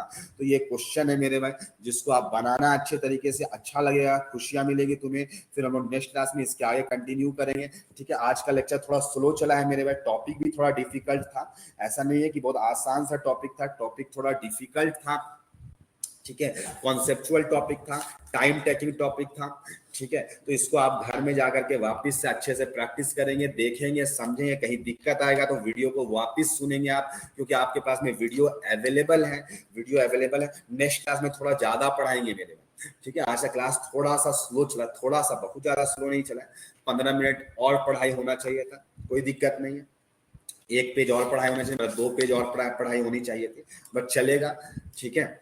आज के लिए इतना ही। नेक्स्ट क्लास में हम लोग ऑफलाइन में मिलेंगे, ऑन बोर्ड पढ़ाई होगा, और नेक्स्ट क्लास से जब ऑन बोर्ड पढ़ाई होगा तो नोट्स नहीं मिलेगा, ठीक है। ऑन बोर्ड पढ़ाई होगा तो नोट्स नहीं मिलेगा। हाँ, आप लोग में से कोई फ्रेंड्स आपके भेज देंगे तो वो अलग चीज है, हमारे तरफ से नोट्स नहीं मिल पाया क्योंकि हम बोर्ड पे लिखेंगे, ठीक है। आज के लिए इतना ही है। क्वेश्चन का अच्छे से बनाइएगा, आसान क्वेश्चन है, CV CP का वैल्यूज नहीं पुट करना, ठीक है। Okay, thank you students.